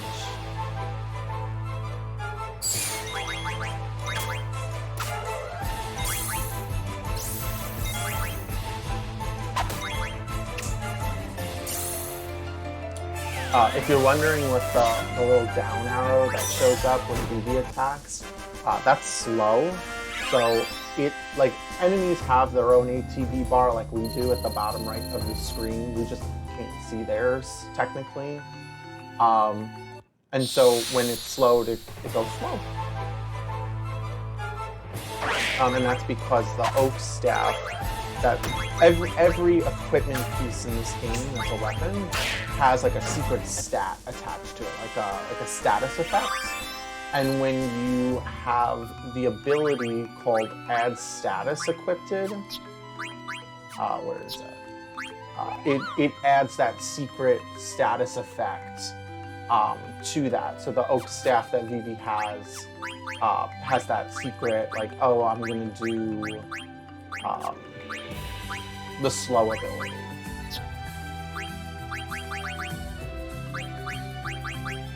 She's learned everything she can.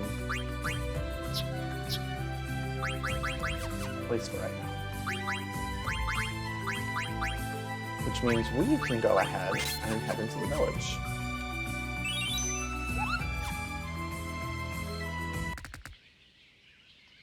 I think they live so deep in the forest that owls don't even live there. And so you want to go in the direction where the owls aren't. But the only way you know that is by reading the screen, or like the little sign here. There isn't like a visual clue. And each time you make a step forward, like a correct step forward, one of the owls leaves to be like, oh, there's less living here. They give you the first one because like you see the black mage disappear. But if you mess up, it like basically starts over.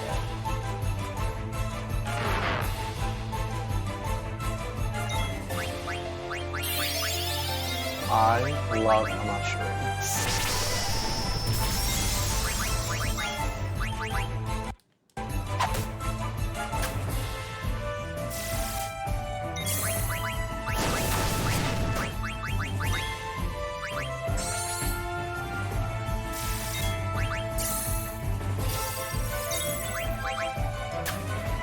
Can you eat it now?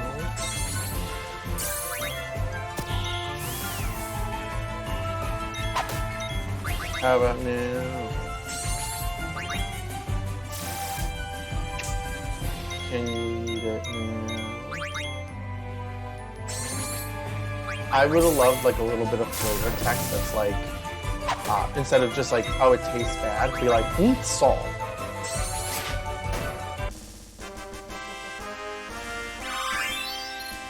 It becomes a lot harder the longer you play this game to learn some of Queen's abilities, because you just basically one-shot everything in late game. But one of the abilities we just learned, Mighty Guard, is so useful.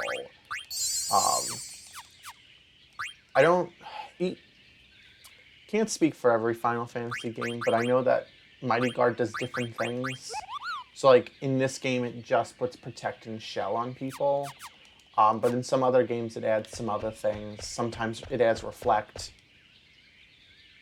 Where there are no owls. The way we came.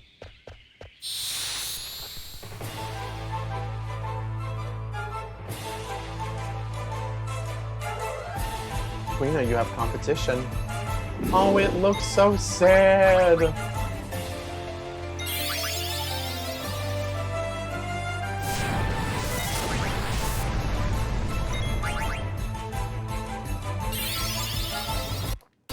Alright, so because it knows the White Wind ability, even though I already told Quina to try to eat it, we already know the ability we can get from it, so the next time we see this, we won't even bother.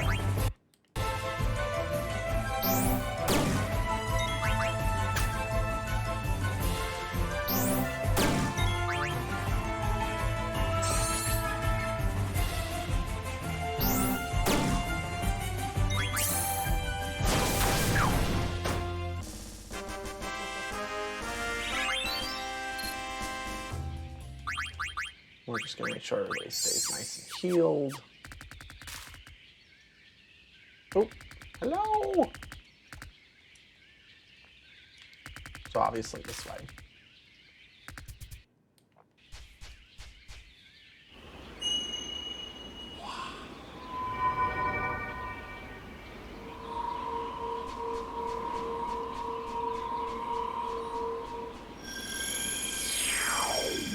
A spell to make it look like a dead forest so nobody would go there, including the owls? Intelligence.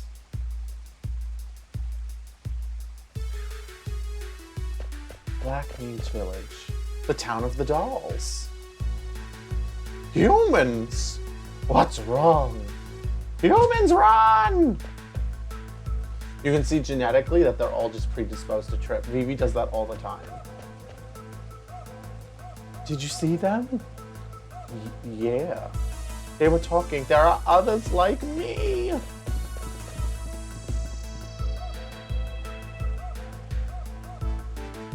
He went that way. And Queen is like, we're in town. It's time to eat.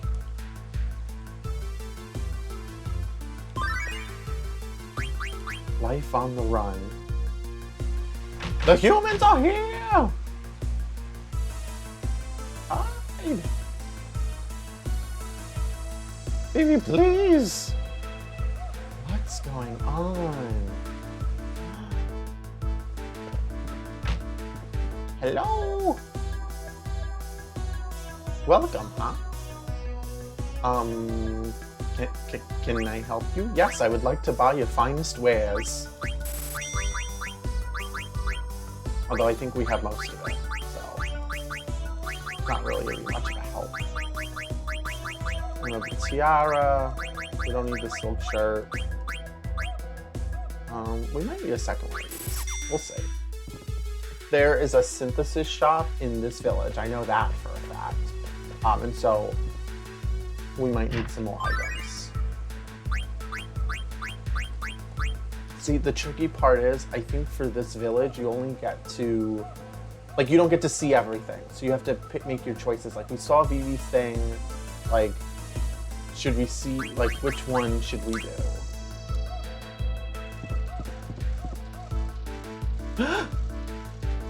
Excuse, why are you here? This is our village. Yeah.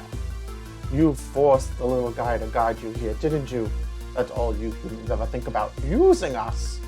You mean about Vivi? That's not true. Are you telling the truth? She's a liar. She's a human. All humans are liars. Well,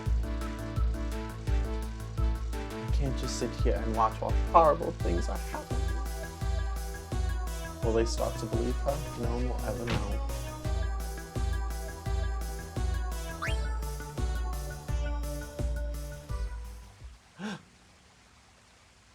Is he the one who came here with that group of humans? Do we think that they're monotonous? Or do we think that they, like, have full-on sparked personalities? He's all right. Look into his eyes. He's aware. Well, you know what they say when you still have light in your eyes. We escaped together from Alexandria and the cargo ships. This far? How did they cross the ocean? Magic? This is what's the word? It's a cemetery. Right, a cemetery. So underneath the ground, yes, our friends are buried under here. But why? That's because I came here with Mr. 36. We escaped together. We had so many things to learn. But they learned from each other. And then one day, Mr. 36 stopped moving. He just stopped. And they learned their customs from another person. Is he gonna come out of the ground again? You know, they are technically like a new race. They're like a new species, so. And they're very young. Was it a disease? Was he hurt? Tell me why. That's because. Meanwhile, to separate from that very serious moment, Queen is in here going, I want to eat it. Is he with you? Can you take him somewhere else? No one will ever know. Queena, you're 70 to 90 years old. You might use all pronouns. You might use some. It's unclear. But we're here for you. I have a favor to ask. Can you give this to Mochi? Of course. We can save later. Anything this way? What's back here? Hello. This is an inn, but we're not ready to check you in. Okay, but I just wanted to talk to your friend. Oh, we found another one of the Zodiac coins. We found 3 so far? 4 maybe? I guess shopkeepers say welcome when a customer approaches the counter. Yes, I would like to buy all of your goods.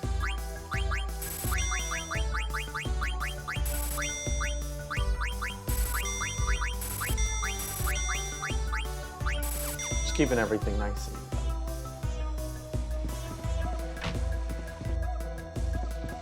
I'm worse than Link right now. I'm just busting into houses. What's up? I was telling them why we're here. Why are we even here? It's a joke, don't get mad. What's a joke? Is it scary? Oh, that's... You don't seem so bad. Because you're here to fight the bad guys. That's right. We can just immediately know that these people are not bad because they have pets. And people who have pets that are treated well are often good people.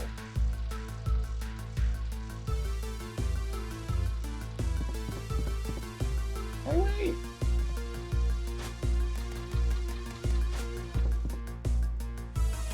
Of course we're concerned about our friend, but we're also concerned about money. Thank you for your dollars.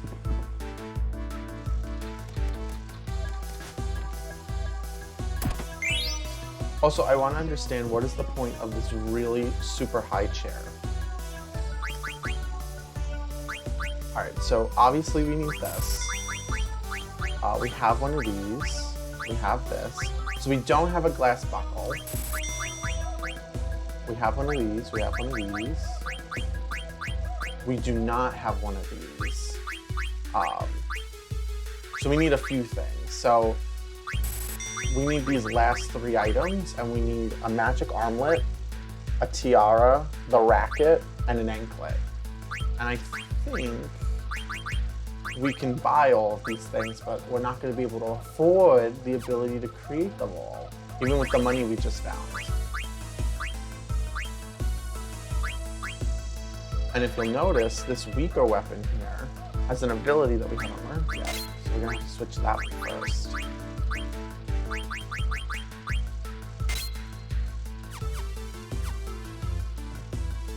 What were the items we needed? Let's see, we need a magic armlet. As a child, I never wrote anything down, but today we're going to. We need a magic armlet. We need a lining tiara. Wow, my English is not on point tonight.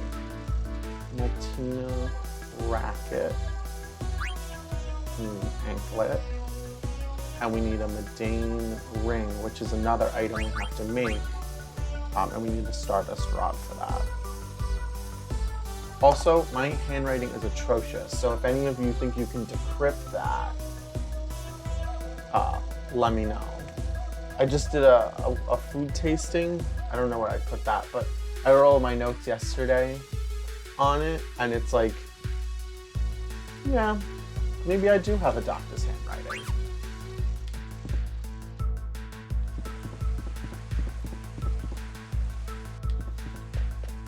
I'm just gonna very briefly see if we can buy any of these things in advance. Let's see. We have the vest. We don't need a vest. We need this. We don't need a band. One day I'll get my head wrapped around everything. Okay, so we got the tiara. I'm shopping for some items. We need the magic armlet. Okay, but I don't think we can get any of the other things. Yeah, there's no Maltina racket here, there's no anklet, and there's no Stardust Rod. Oh, no, there's one of those. Okay. So we're kind of out of it right now. But that's okay. We'll go get more money, and we'll do exactly what we need to do. Excuse me! We were looking for you. Why are you running away? I wonder what it's like down there. Is it warm or cold? To be buried underground. I don't know. Do you remember being born? No, not really. That's low-key some foreshadowing. Although just a complete statement too. His body was covered in blood. It scared me. I didn't know what it meant. I ran as fast as I could with my little sandal legs. Because he's wearing sandals and the other guy's wearing boots.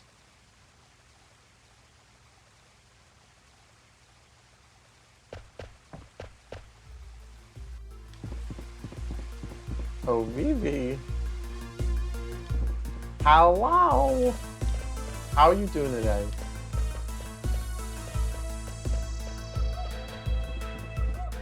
I'm doing fantastic. We've done so much today, and now I'm looking for a small child to talk about the meaning of death. What's up with you?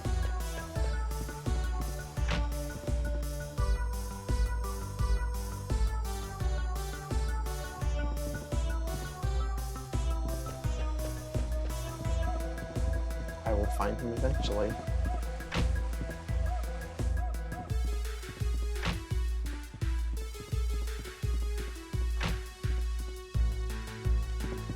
There you are, child.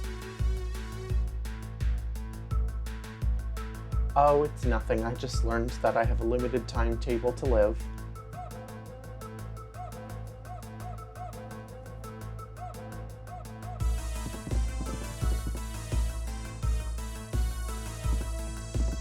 Well, to be fair, all of these people just learned that they're alive, so the fact that they don't have very good food is not surprising. You got tired, right? Just covering up for a friend. That's a real one. When you don't have to say words between friends and you just know that you gotta cover for them.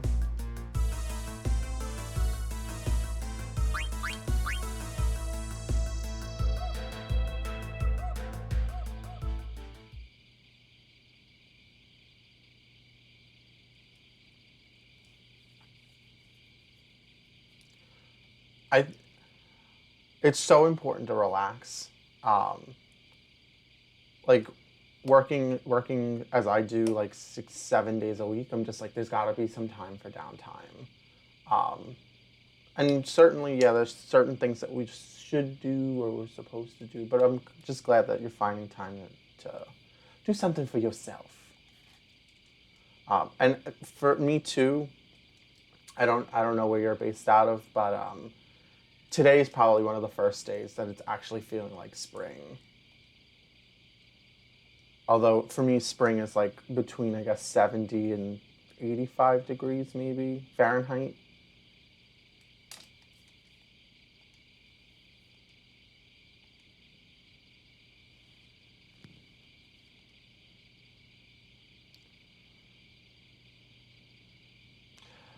Yeah, I did it to myself. Working 7 days a week, I got 5 days at the regular school. Then on Saturdays, I teach at the college. And then on Sundays, like, this isn't a job, so I wouldn't count that. But I, I teach at another place and I run a business, so I gotta fit that in somewhere. But one day I'll figure out how to relax for realsies.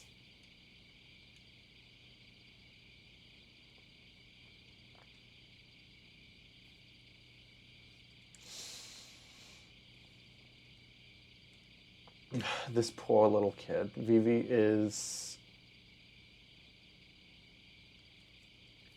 disastrous.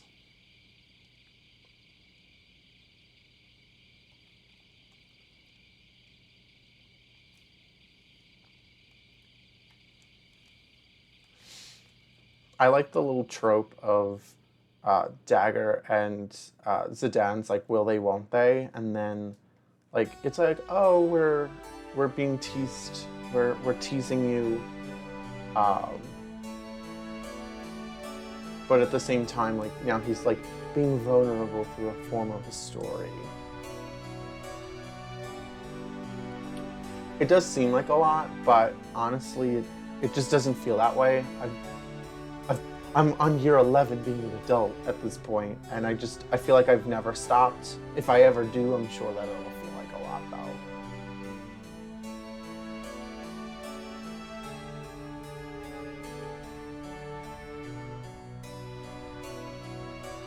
A blue light at the edge of the dock.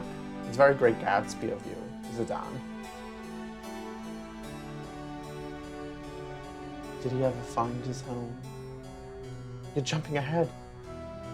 You're skipping the story. But no, he never did find his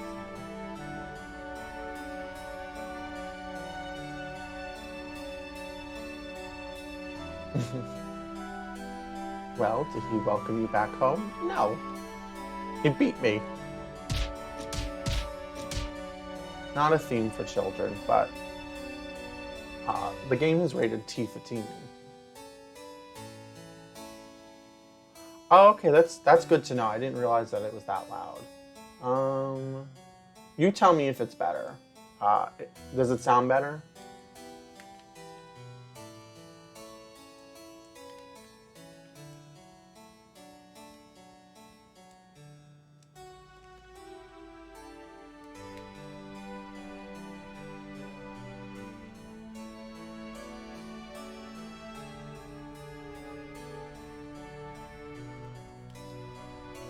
If you think I should lower it more, just let me know. That helps.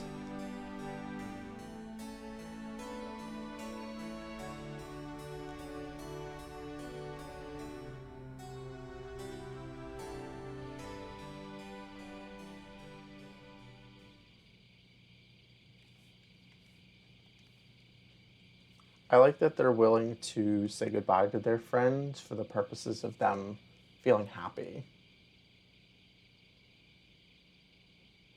Awesome. Thank you for that. When I first started doing this, I tried to spend a lot of time trying to get the audio levels right, but I couldn't figure it out. And also when we were playing Tomb Raider a few weeks ago, I was using like a different audio input for the the capture. So thanks.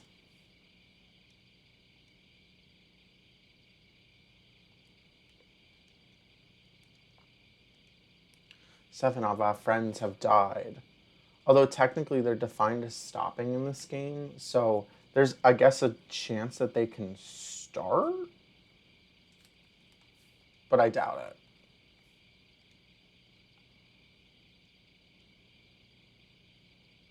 We stopped moving 1 year after living. What do you feel? I don't know, fear? I don't want to stop. No, I don't think anybody wants to intentionally die if they're living life to the fullest.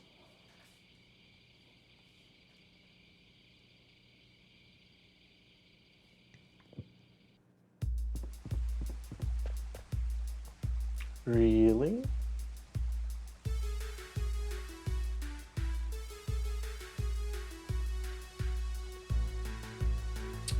I agree, yes. Like, somebody should certainly tell me, or I could look back at the stream and just be like, how was the audio? I love to talk. I live for it, but I cannot, for the life of me, listen to myself talk. I don't think I talk poorly or that like the sound or pitch of my voice is off or anything like that, but I don't think highly of it either, in contrast.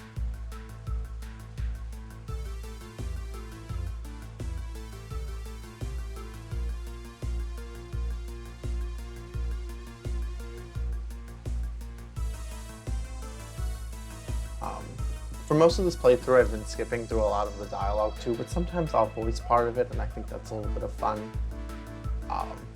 And so obviously I keep passing through all this to like sum it up. The princess, who's going by the name Dagger right now, is done more investigation work than these two boys, and found out where Kuja, the weapons dealer that's supplying her mother, might be based out of.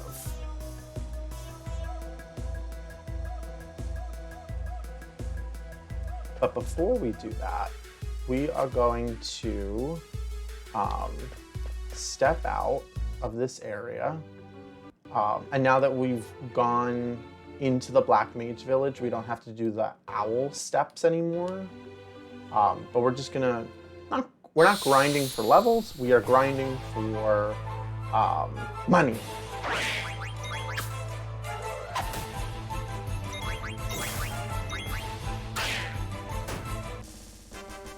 Because even though we can't create everything that's in this shop, we can certainly create some of it.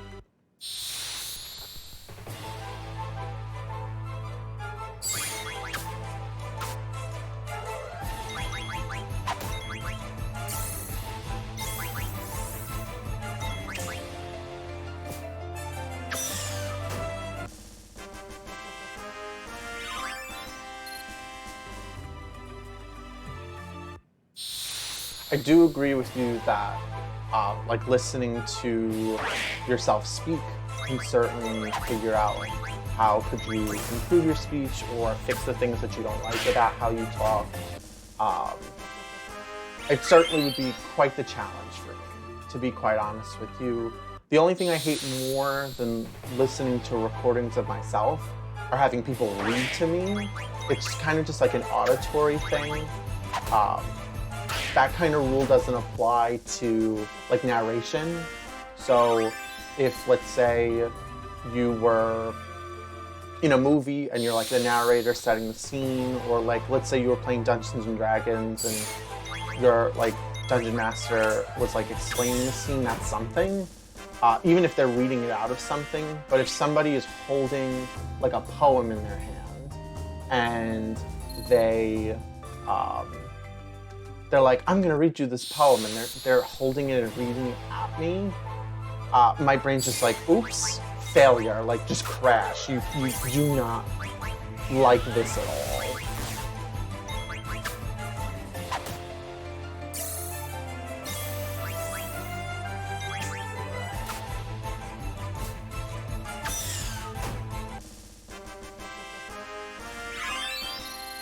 We almost have enough money. I think we need like 8,000-ish.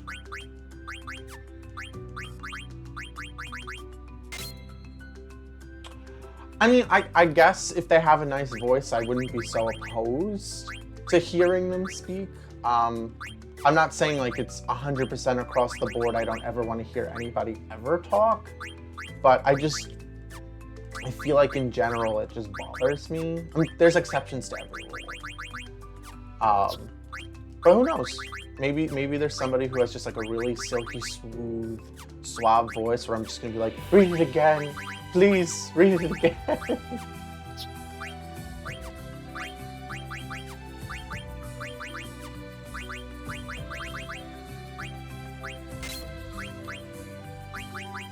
It also could just be really picky of me, if I'm gonna be honest. I wouldn't define it as uncomfortable or cringy, but it certainly doesn't feel right. I wouldn't say that I socially get what a lot of people want to mean or say or do, and I often don't recognize or follow through with what's typical. But I'm not sure. Like even as a child, like in like elementary school when they used to read to you from the book, like my teachers had fine voices. They were really sweet. They did the cute little voices, but I didn't want it. I didn't need it. I don't even remember people reading to me like stories. Oh, it's just.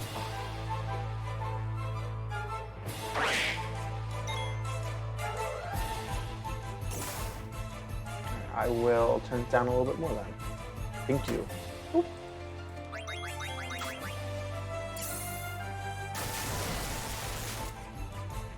I'll spend some time working a little bit more on the audio levels.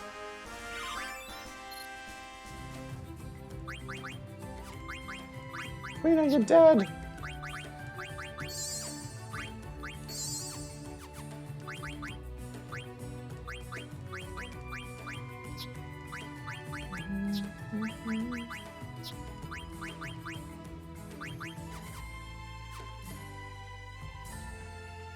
Alright, one more, and I think we'll be good.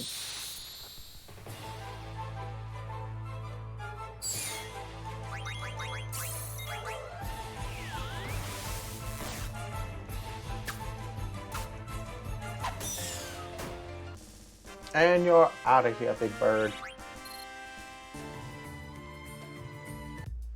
So back in the village, we can get our next two items.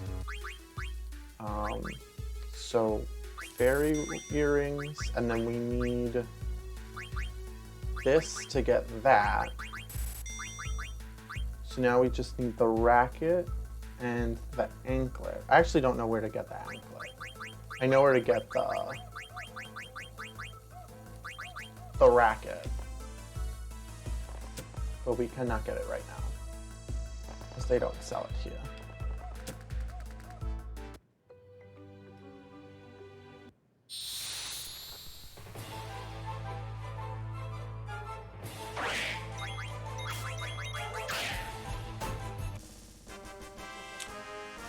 So I teach a few different things. So at one of the colleges, I teach an undergrad class to, I guess that it's technically bachelor level students.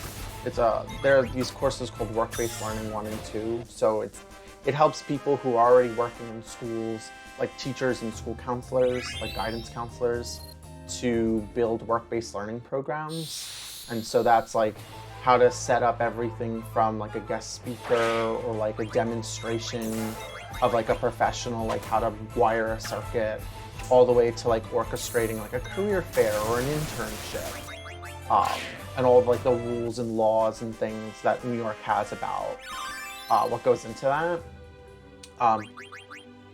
But at another college, I'm teaching a master's level course where it's a mixed bag. There are some people who are teachers already, and there are some who are becoming teachers. And it's about like how to use ed tech. So, simple things like how to use like Kahoot or Edpuzzle or even YouTube. Some people are just not using any technology. And it's kind of like showing them the basics. It's like their only course that they get to try, something like that. And in my regular job, I teach like workshops and kind of activities like that, because I don't teach full-time in the classroom anymore. Although I would go back right away, no doubt. I just have a multifaceted role at my normal job.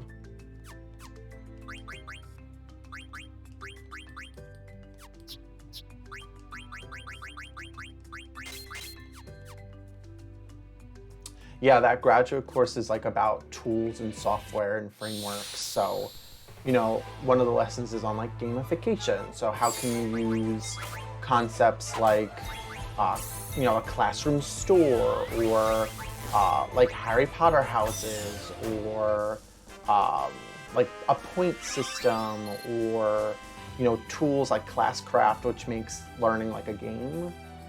There's like lessons on assistive tech. So like, how do you use screen readers and, like communication apps. So that way, like when you press a button on the app, it says the words for you, for students who have disabilities. But there's also like some other tools in there too. It's not just limited to one particular group or person.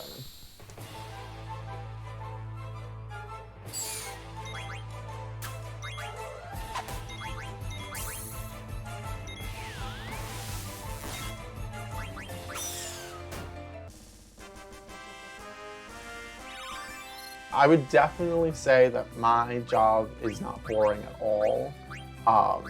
Like teaching the classes are one thing. Fortunately, I'm in a place where things kind of are the same semester after semester for those classes. But for my regular, like full-time job, like I'm doing everything from tours and data, and those things I find fun, doing presentations.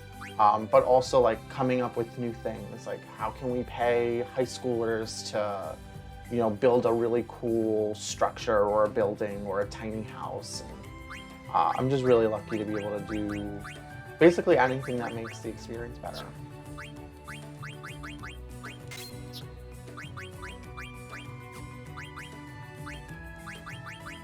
But it certainly can be killer on the timeline of being able to relax.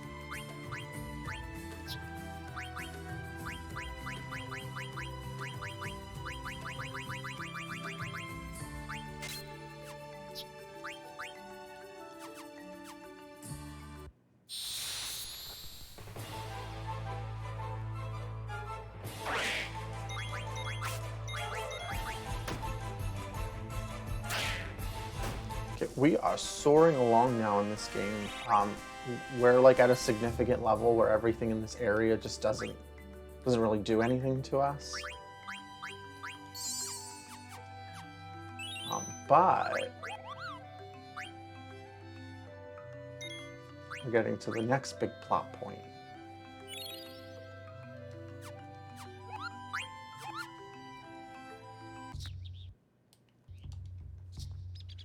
So Sanctuary is on the other side, and there's an exit who's blocked by a dwarf. Twin dwarfs blocked our way from the shop on the right side. No one can get through. We'll see about that.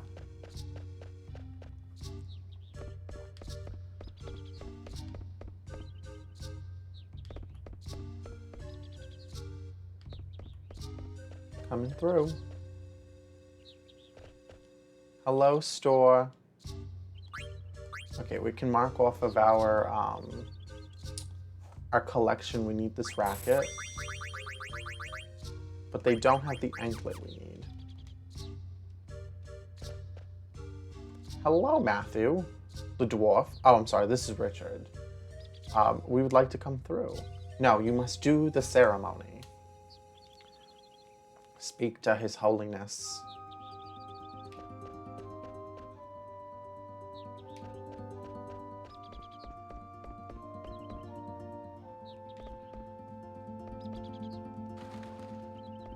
I think Kelly should be His Holiness.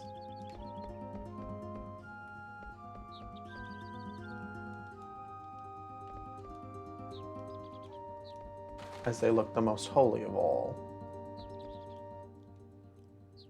Seamus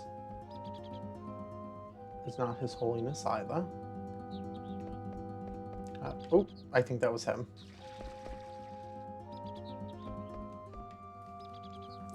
Hello, sir. Are you the holy guy? Ah, yes, I'm David. Again, dwarves with regular names. I don't know if I'm here for it.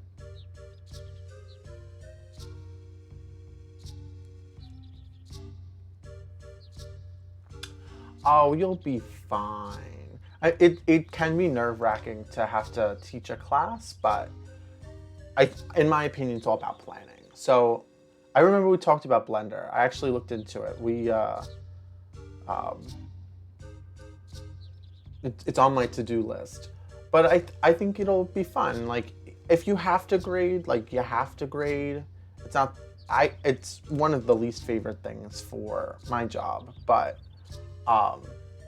if you just build a rubric or like a checklist of things, like it's not biased. So if you feel like the reason why you're like, oh no, I don't want to have to assign anybody something, at least it's fair. As awkward as that can also be, David here is telling us that the only way we can go to Sanctuary is by getting married.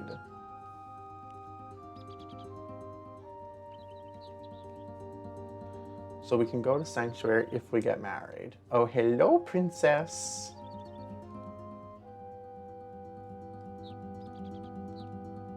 And she's like, let's get married.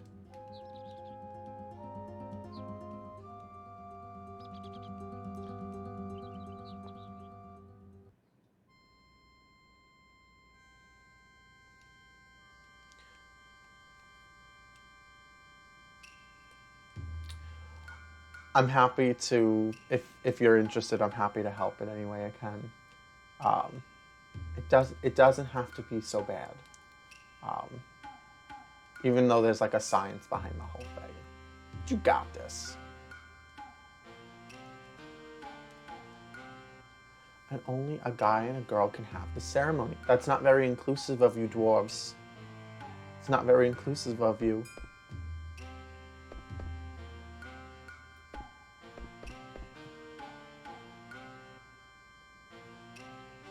The princess is just being pragmatic, my little thief.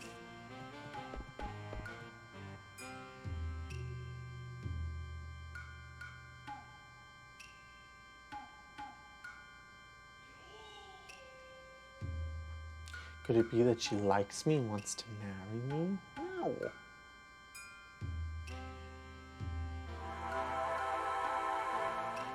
As they get married on a boat above a hole that leads to a massive drop.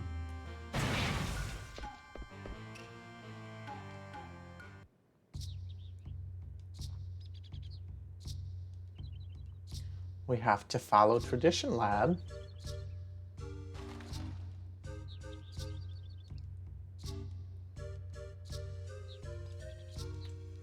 But you can't just leave us here. Of course not, Queena.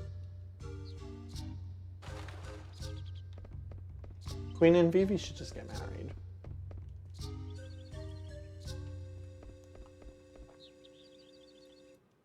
Hello, we're here to tell you all that we got married.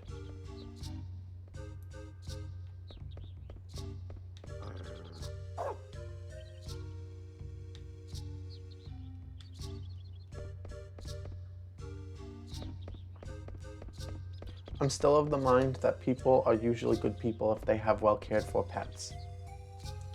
That dwarf was kind of rude, but he has a puppy, so can't be that bad.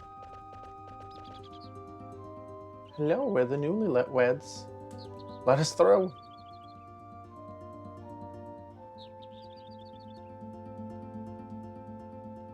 Leave.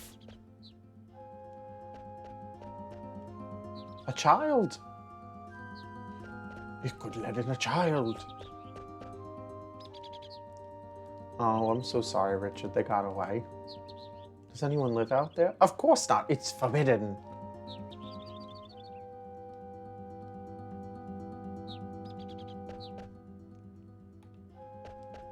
Oh, hi, guys. How'd you sneak through in the commotion? Oh, yeah.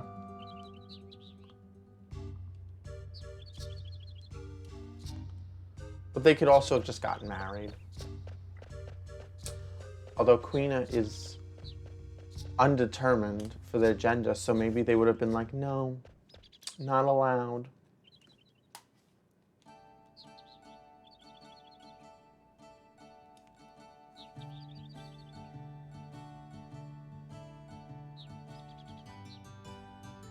What's wrong? There are people. I'm running away.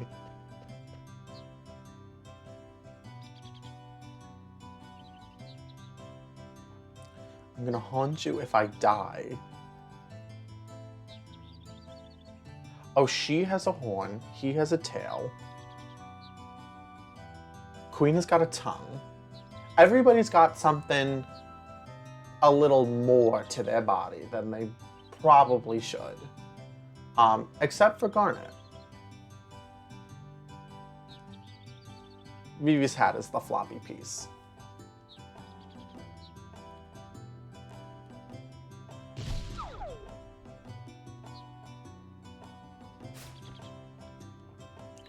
Are you okay? I can just imagine her going, yeah.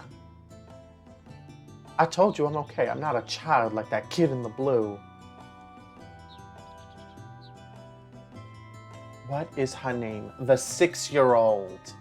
So, besides being technically a war criminal, and our main character being a thief, we also harbor and recruit for military purposes children. So this is our 6-year-old girl. And we'll leave her name as Aiko.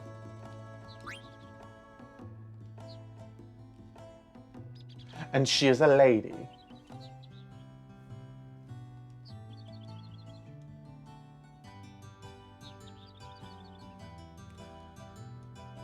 Meanwhile, Queen is just up there sniffing the air.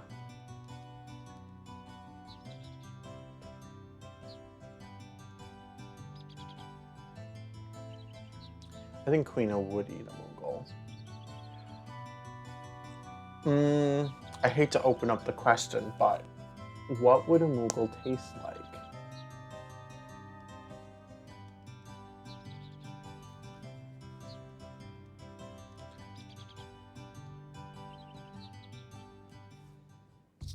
I love how we just invited ourselves over to this girl's house, who is thankfully already at level 21. And we can tell that she is a full-time character because she has abilities that you can equip, unlike when Beatrix was in our party or when Blank was. The Moogle was the little flying thing with the wings and the pom-pom. And we're gonna see it again in like a minute.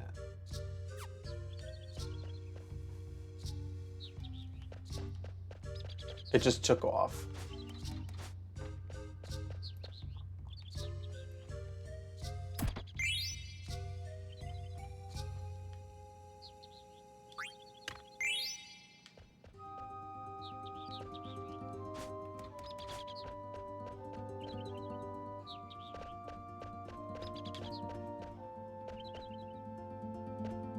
I mean, the game didn't technically ask what they taste like. One of the characters, Queena, the one with the big tongue, was like, oh, I bet it's gonna taste great. And so I just wondered aloud, what would a Moogle taste like? These are Moogles too. So they're the tiny little creatures with wings. Um, I'm not advocating for eating other sentient beings, but um, just a curious question.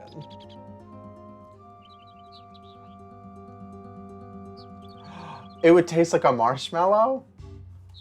Like the actual taste of a marshmallow, or are you thinking like the consistency?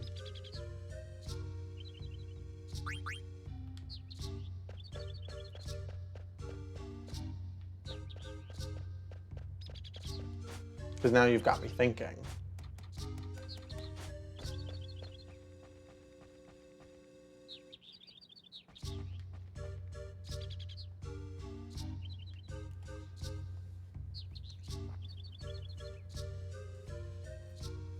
That makes sense. I wouldn't say that I'm a ambitious or adventurous eater, but I certainly can imagine flavor.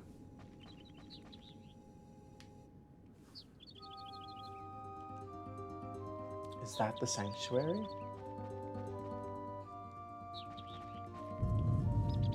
Something's going on.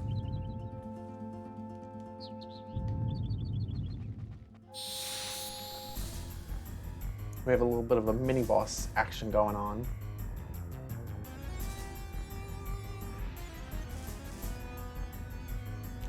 This thing kind of looks like the creature from Donkey Kong 64 on the N64 that's locked in the cage.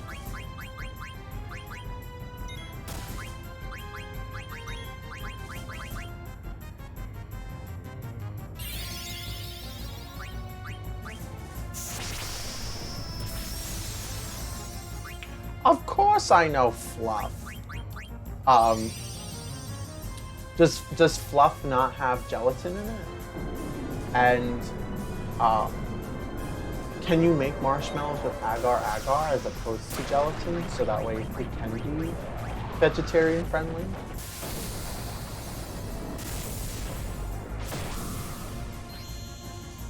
Ah!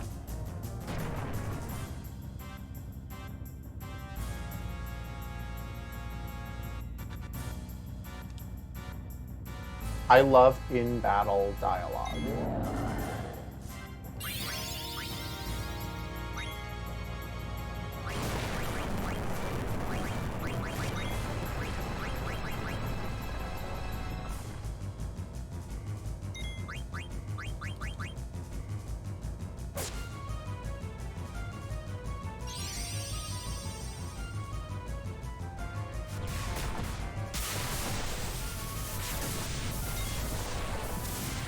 So you probably saw the difference between like Ico summoning Fenrir and Dagger summoning Remove to do his ability.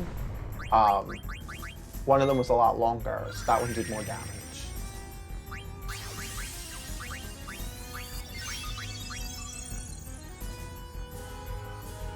Although it's chance whether it does that or not.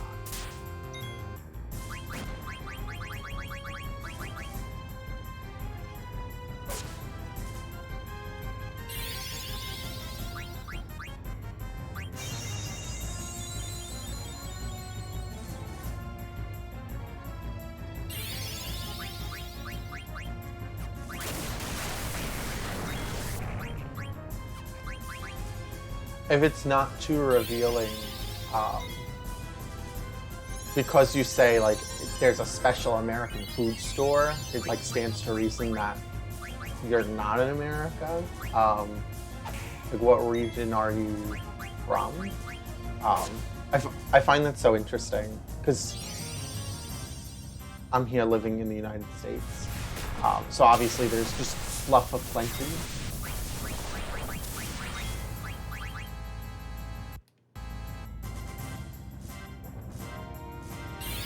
I think it'd be very interesting to make vegetarian marshmallows. We have a culinary lab at my school, and I'm just gonna be like, hey, I need you to try to make this. I think that would be pretty cool.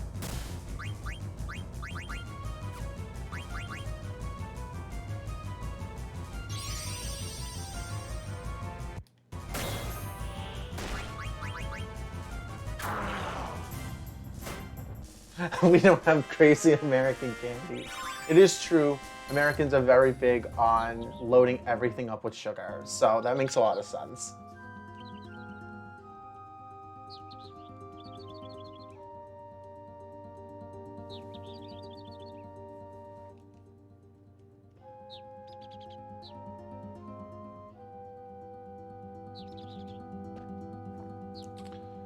Here in the plot, we're learning from Aiko that she's from a village of summoners. Everybody can just summon Eidolons, and Garnet thought that she was just the only one who could, because none of the other people in her area were able to do that. And they're mentioning this place called the Ifa Tree. As a child, I thought it was the Leafa Tree, but I only learned recently that that is in fact just a capital I and not an L, like a normal capital L would have.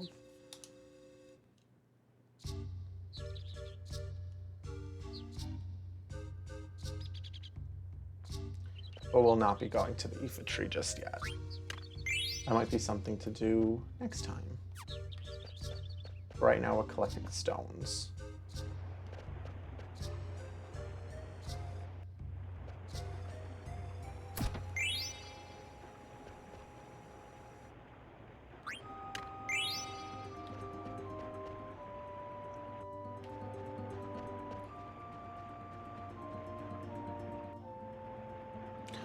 I agree. I hate fonts that the I and L look dissimilar, but I'm very pointed and specific about what kind of fonts I do and don't like. One of like our companies, like our school, which is basically a company, right?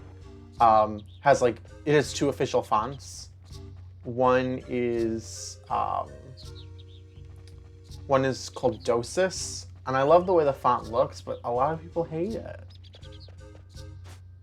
And I can definitely agree that a capital I and L, whoever decided that that was going to be a thing, big mistake.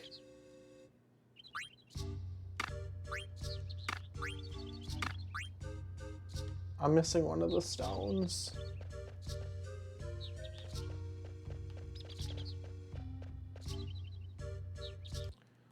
We're just gonna, not cheat, we're just gonna speed around real quick to find the last stone.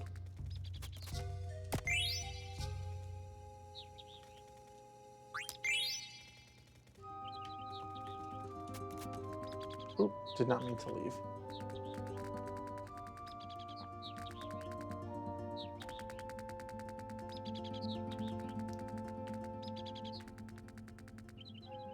Perfect. We found everything we needed. Give me a prize. Oh, we found a moonstone. A moonstone might have a summon built into it, but it's possible that we might not be able to do it just yet.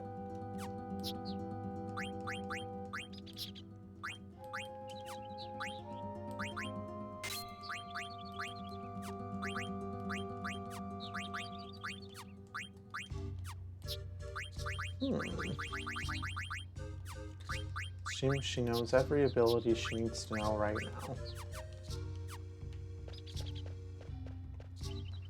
now. Incidentally, now that it just crossed my mind, sometimes it takes me a second to catch up. There's a small chance that I'll actually be flying out to Germany to come visit some schools in, I think, August. So I'll have to let you know how it goes. If I actually do get to go. I'm supposed to figure that out in the next week or two. But could take longer.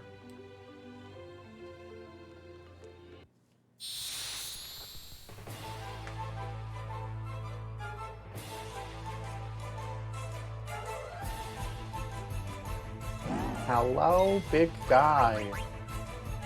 He's a troll.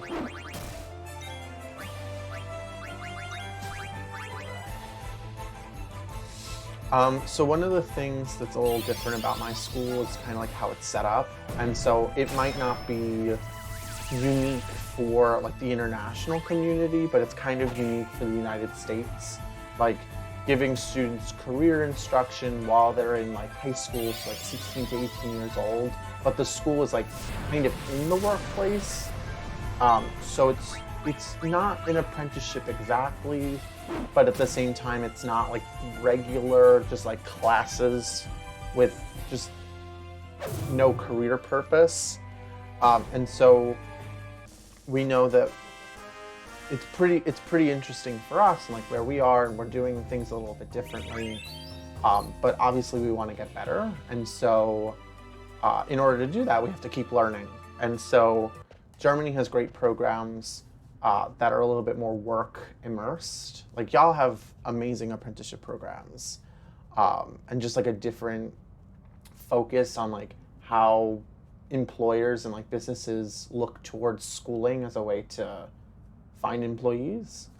And so we're just trying to figure out how do we do things better.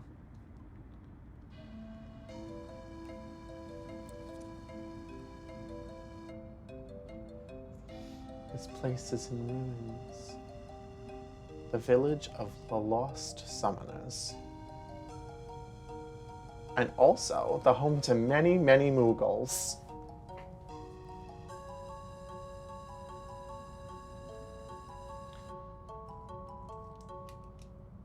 So since there aren't any summoners living here en masse, this is now the town of Marshmallows.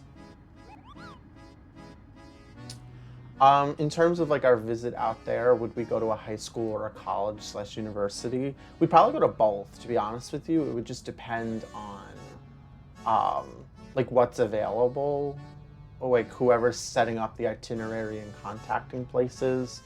The type of like instruction we're offering is a little bit more collegiate relevant, so like maybe the first year or two where you're taking like those career related classes.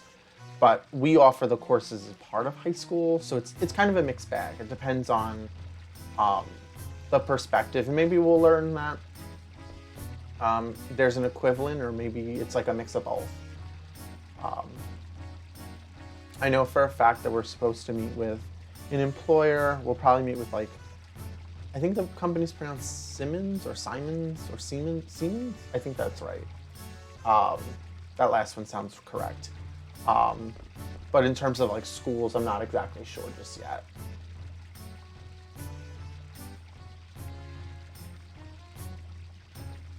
Yep, that one.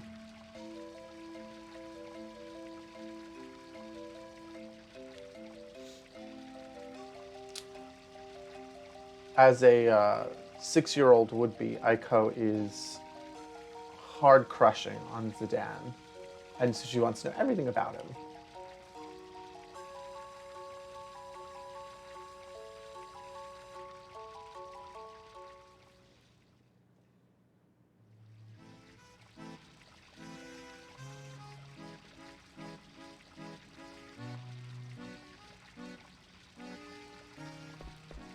Whenever somebody says, oh, it's nothing, it is always something.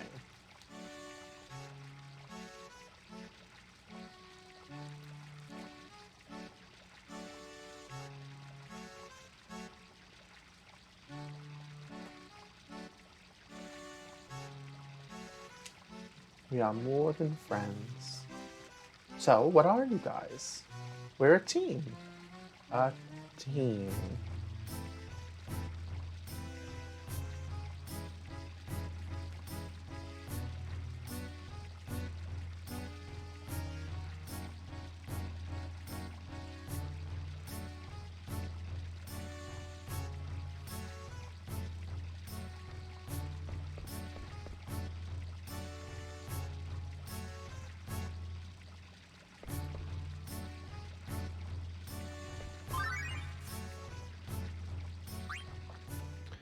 Everybody's in their feelings in this game right now. Vivi's devastated over the fact that he can and will die within a calendar year.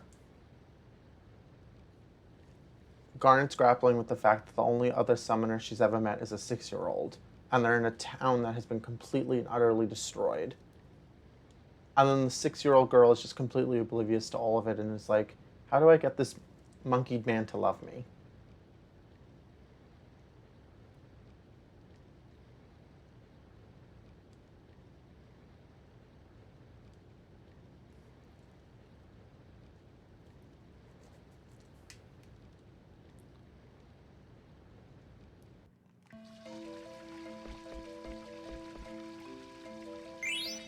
Oh, another Zodiac coin.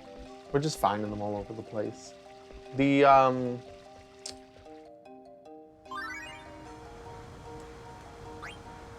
more feelings. Is Queena the only one who isn't in their feels right now?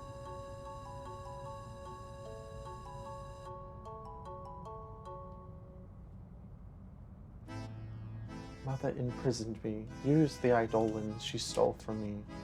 Now, I wonder how you would pronounce that word. Like, I used to pronounce it eidolons. But in Final Fantasy 16, which is coming out in June, they like pronounce it as eidolons, which is why I've been doing that lately. But I don't know. How would you pronounce that word?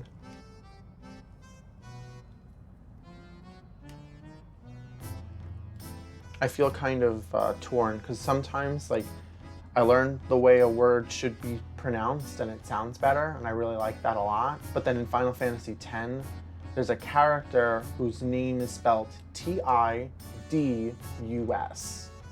And so for the longest time, a large part of the fan base would pronounce it Titus, Tidus. But apparently, according to Square Enix, like the game developer, it's pronounced Tidus, like Teedus, and there was a revolt over that. And I can't get on board with that pronunciation.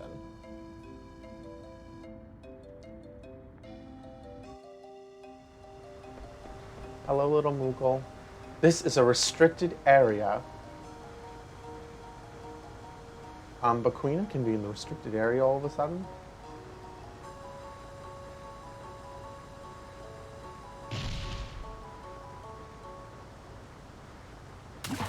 So brave.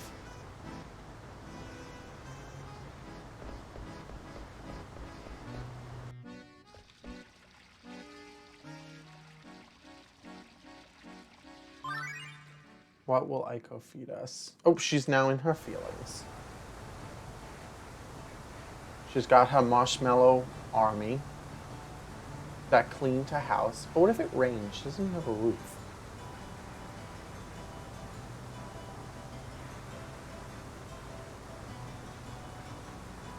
This 6-year-old is attempting to get in the way of a tragic love story.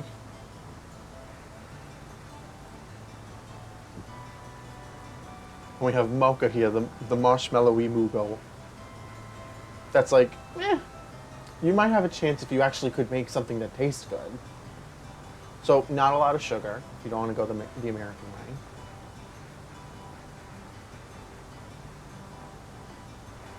She is 6, so it is fair that she doesn't know how to cook a lot. You're all gonna help. And she's gonna create rock-fisted potato stew. It looks good.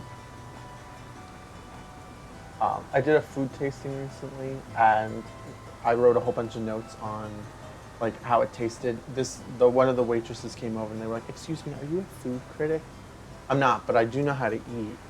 And so looking at this, like we know there's potato in there. I'm hoping there's no actual rocks. But it looks like she's got some greens. She might got some potato skins on top. You know, maybe this is something good. Panera could never.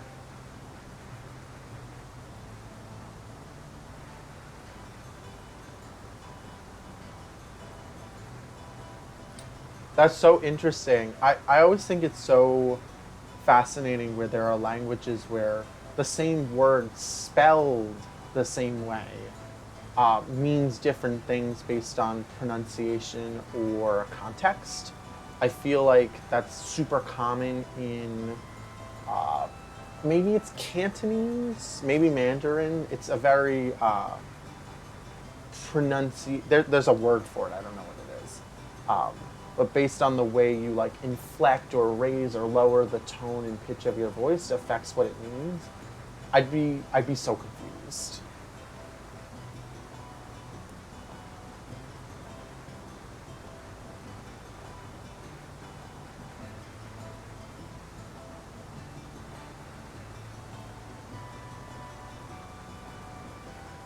That fish does not look healthy.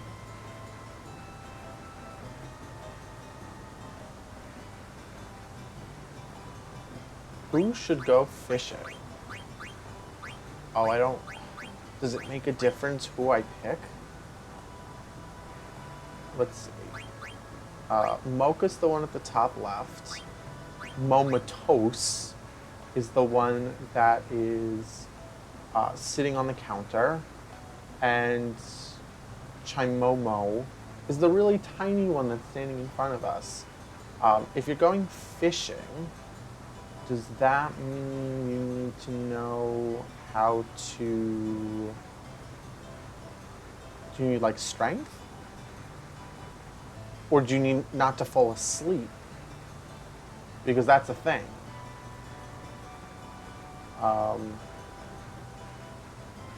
I don't think it matters, maybe? I don't know. Okay, we'll pick Momatos to go fish. Because strong Big Moogle. Who should dig up potatoes? Chimomo. Or is it Kimomo? Because you're tiny, you'll be able to find you'll be able to poke directly into the dirt. And Mocha, you can help in the kitchen. Because you were rude and said that I couldn't cook well.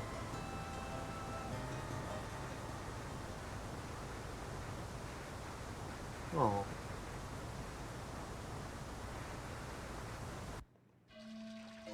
I wonder why she didn't want to be friends with all the dwarves.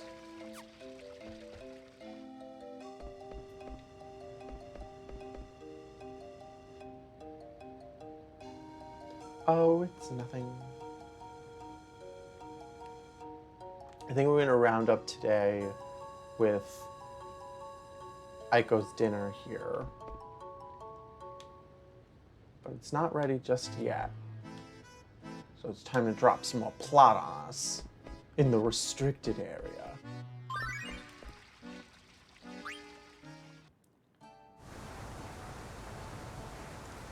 How many people do we need to cook for? So just counted 3 and then 4. Yeah, you do have to cook for the princess. And then there are all of our wonderful Moogle friends. Okay, so she listed 6...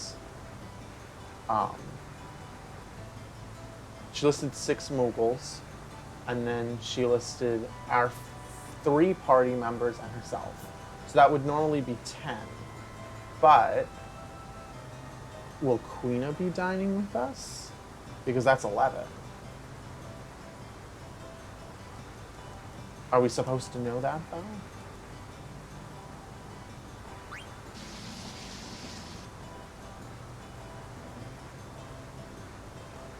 Should I put the Oglop I found? No. Really funnily enough, we have a culinary program at our school, and part of my job is to make partnerships. And we had this great guy come in who was like super committed to doing something cool, and he was like, "I want to show your future chefs like the next big thing in the culinary arts." And I was like, "All right, man, lay it down. What is the next big thing?" And he goes, "Bugs." I do understand that bugs can be a nutrient-rich resource for protein that isn't commercially farmed or exploited. But I don't know yet if I'm ready for that. So just like I'm going to tell Aiko, no bugs in my soup, please.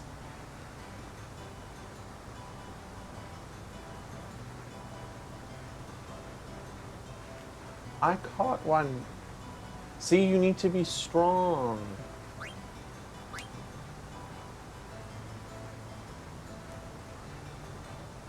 We'll pull together on 3. 1. Oh. That's not a fish.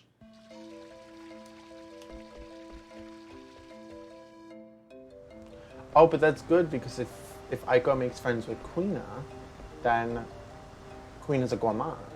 They're going to create something tasty.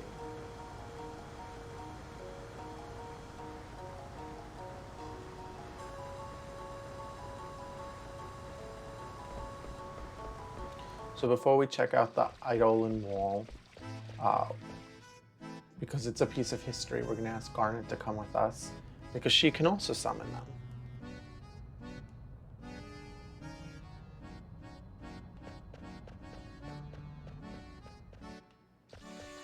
Now there's a little Easter egg here on the wall. So like besides it being a place where you get to see some of the summons that you can do, it's also a place where there is a secret message that reveals Garnet's real name. So Garnet was given her name by the Queen Rani, and so it's not her real name.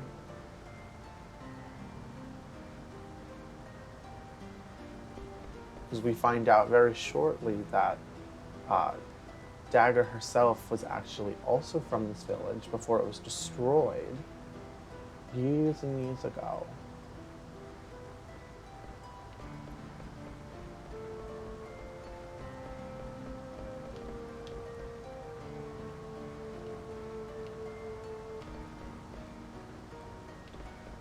You can't know everything, lady. I think that I agree with you. Like, we don't need to push an agenda for a different kind of protein source if it's just not, if protein's just not your thing. There are so many good vegetarian options that let you live life to the fullest without consuming animals.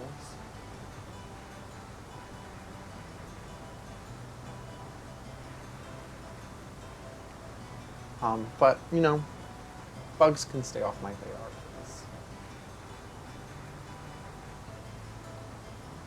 It smells good. Don't eat anything. The heat's too low. You can cook.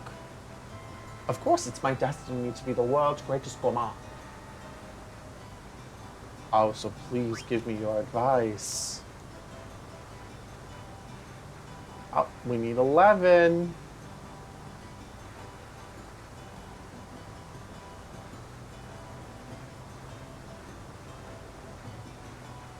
No.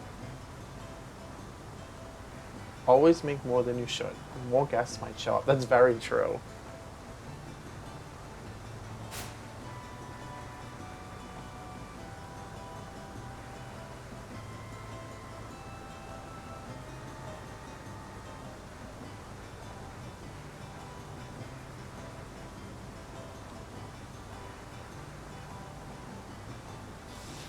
So Aiko's learning the power of friendship.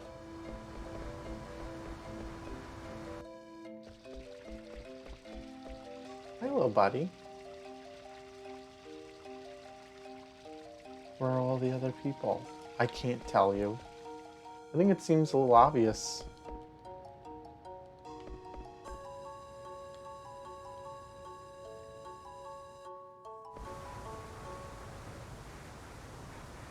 The fish looks good. That fish looks a lot better than the one they showed us earlier.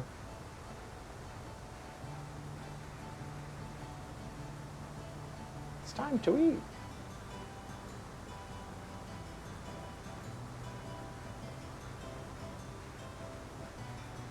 And now for the real question. Where are the other summoners? Where are you hiding them? It's like they're underground. Like they're dead.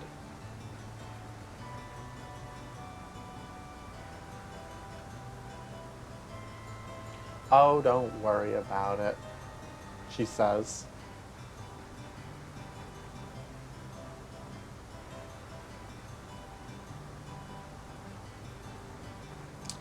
I mean, you were 2 when you lost everybody, and then you had your grandfather only recently pass.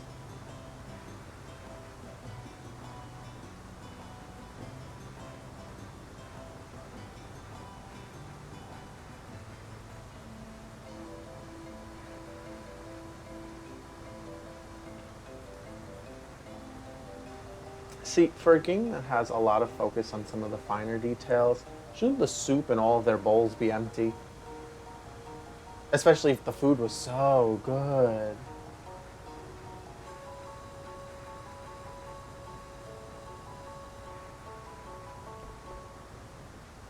Oh, no, I wanted the treasure chest. I did it to myself.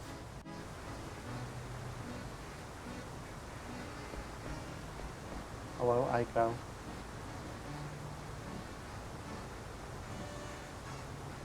Gross. Do you know anything about the Aoife tree, not the Leafa tree or Lifa tree? It's protected by a powerful barrier.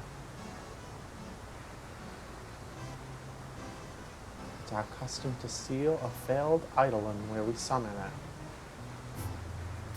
Very interesting. Can I open this now? I love that. Alright, I think what we're gonna do for today is you should get some sleep before you go. I'm not trying to sleep. I'm trying to save. Can I talk to you?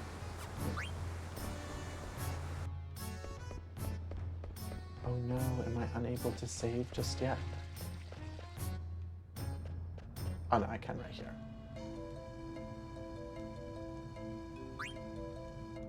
A trade menu? I've never seen that before in this place. A pinwheel. I'll take 2.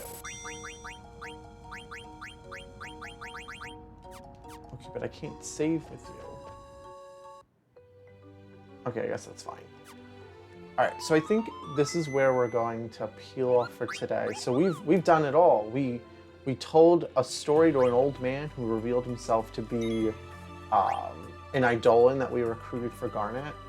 We visited the town of Dolls, where we met all the black mages, and we got married, which is always fun. We actually made it a little bit farther than I expected, and so we're actually near the end of Disc 2. So at the beginning of today, I actually found my original PlayStation disc set of this game. This game came on discs.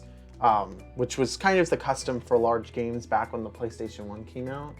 And so we're actually on disc 2, which is, you know, not a thing for modern games. So we wouldn't know that just playing. But the last thing we do on disc 2, of which there are 4 discs, is to go to the Aoife tree. We still have to do a few plot points or something first. We have to also have a really weird male bonding moment that I guess we'll start off with next week. But by that logic, we're halfway through the game. Although technically I would say that Disc 4 doesn't actually have as much plot content. There's like some post-game stuff you can do, although it's not technically post-game because if you beat the game, you can't continue. So it's just a bunch of extra areas you can go to and some cool places you can go. But for the most part, I would say that we're probably like 3/5 of the way through the story. The game doesn't have to be as long as sometimes it's drawn out to be. But for somebody who's never played the game before, you're probably looking at somewhere between 30 and 40 hours. Especially because like you need to go to every single continent. You're not just, we only have been to the Mist continent, this bottom right place. And we only have just started to explore the outer continent. We haven't even seen the other 2 at all. So there's still quite a bit of content to see, and a bunch of optional places I'll definitely go to before we finish out the game anyway. But with that being said, thank you for hanging out with me again. Always happy to have you on Sunday, and anybody else who decides to join us. And I'll catch you next week. It's Mother's Day here in the United States next week, but we'll be doing all those things later on after stream. So until then, see you later.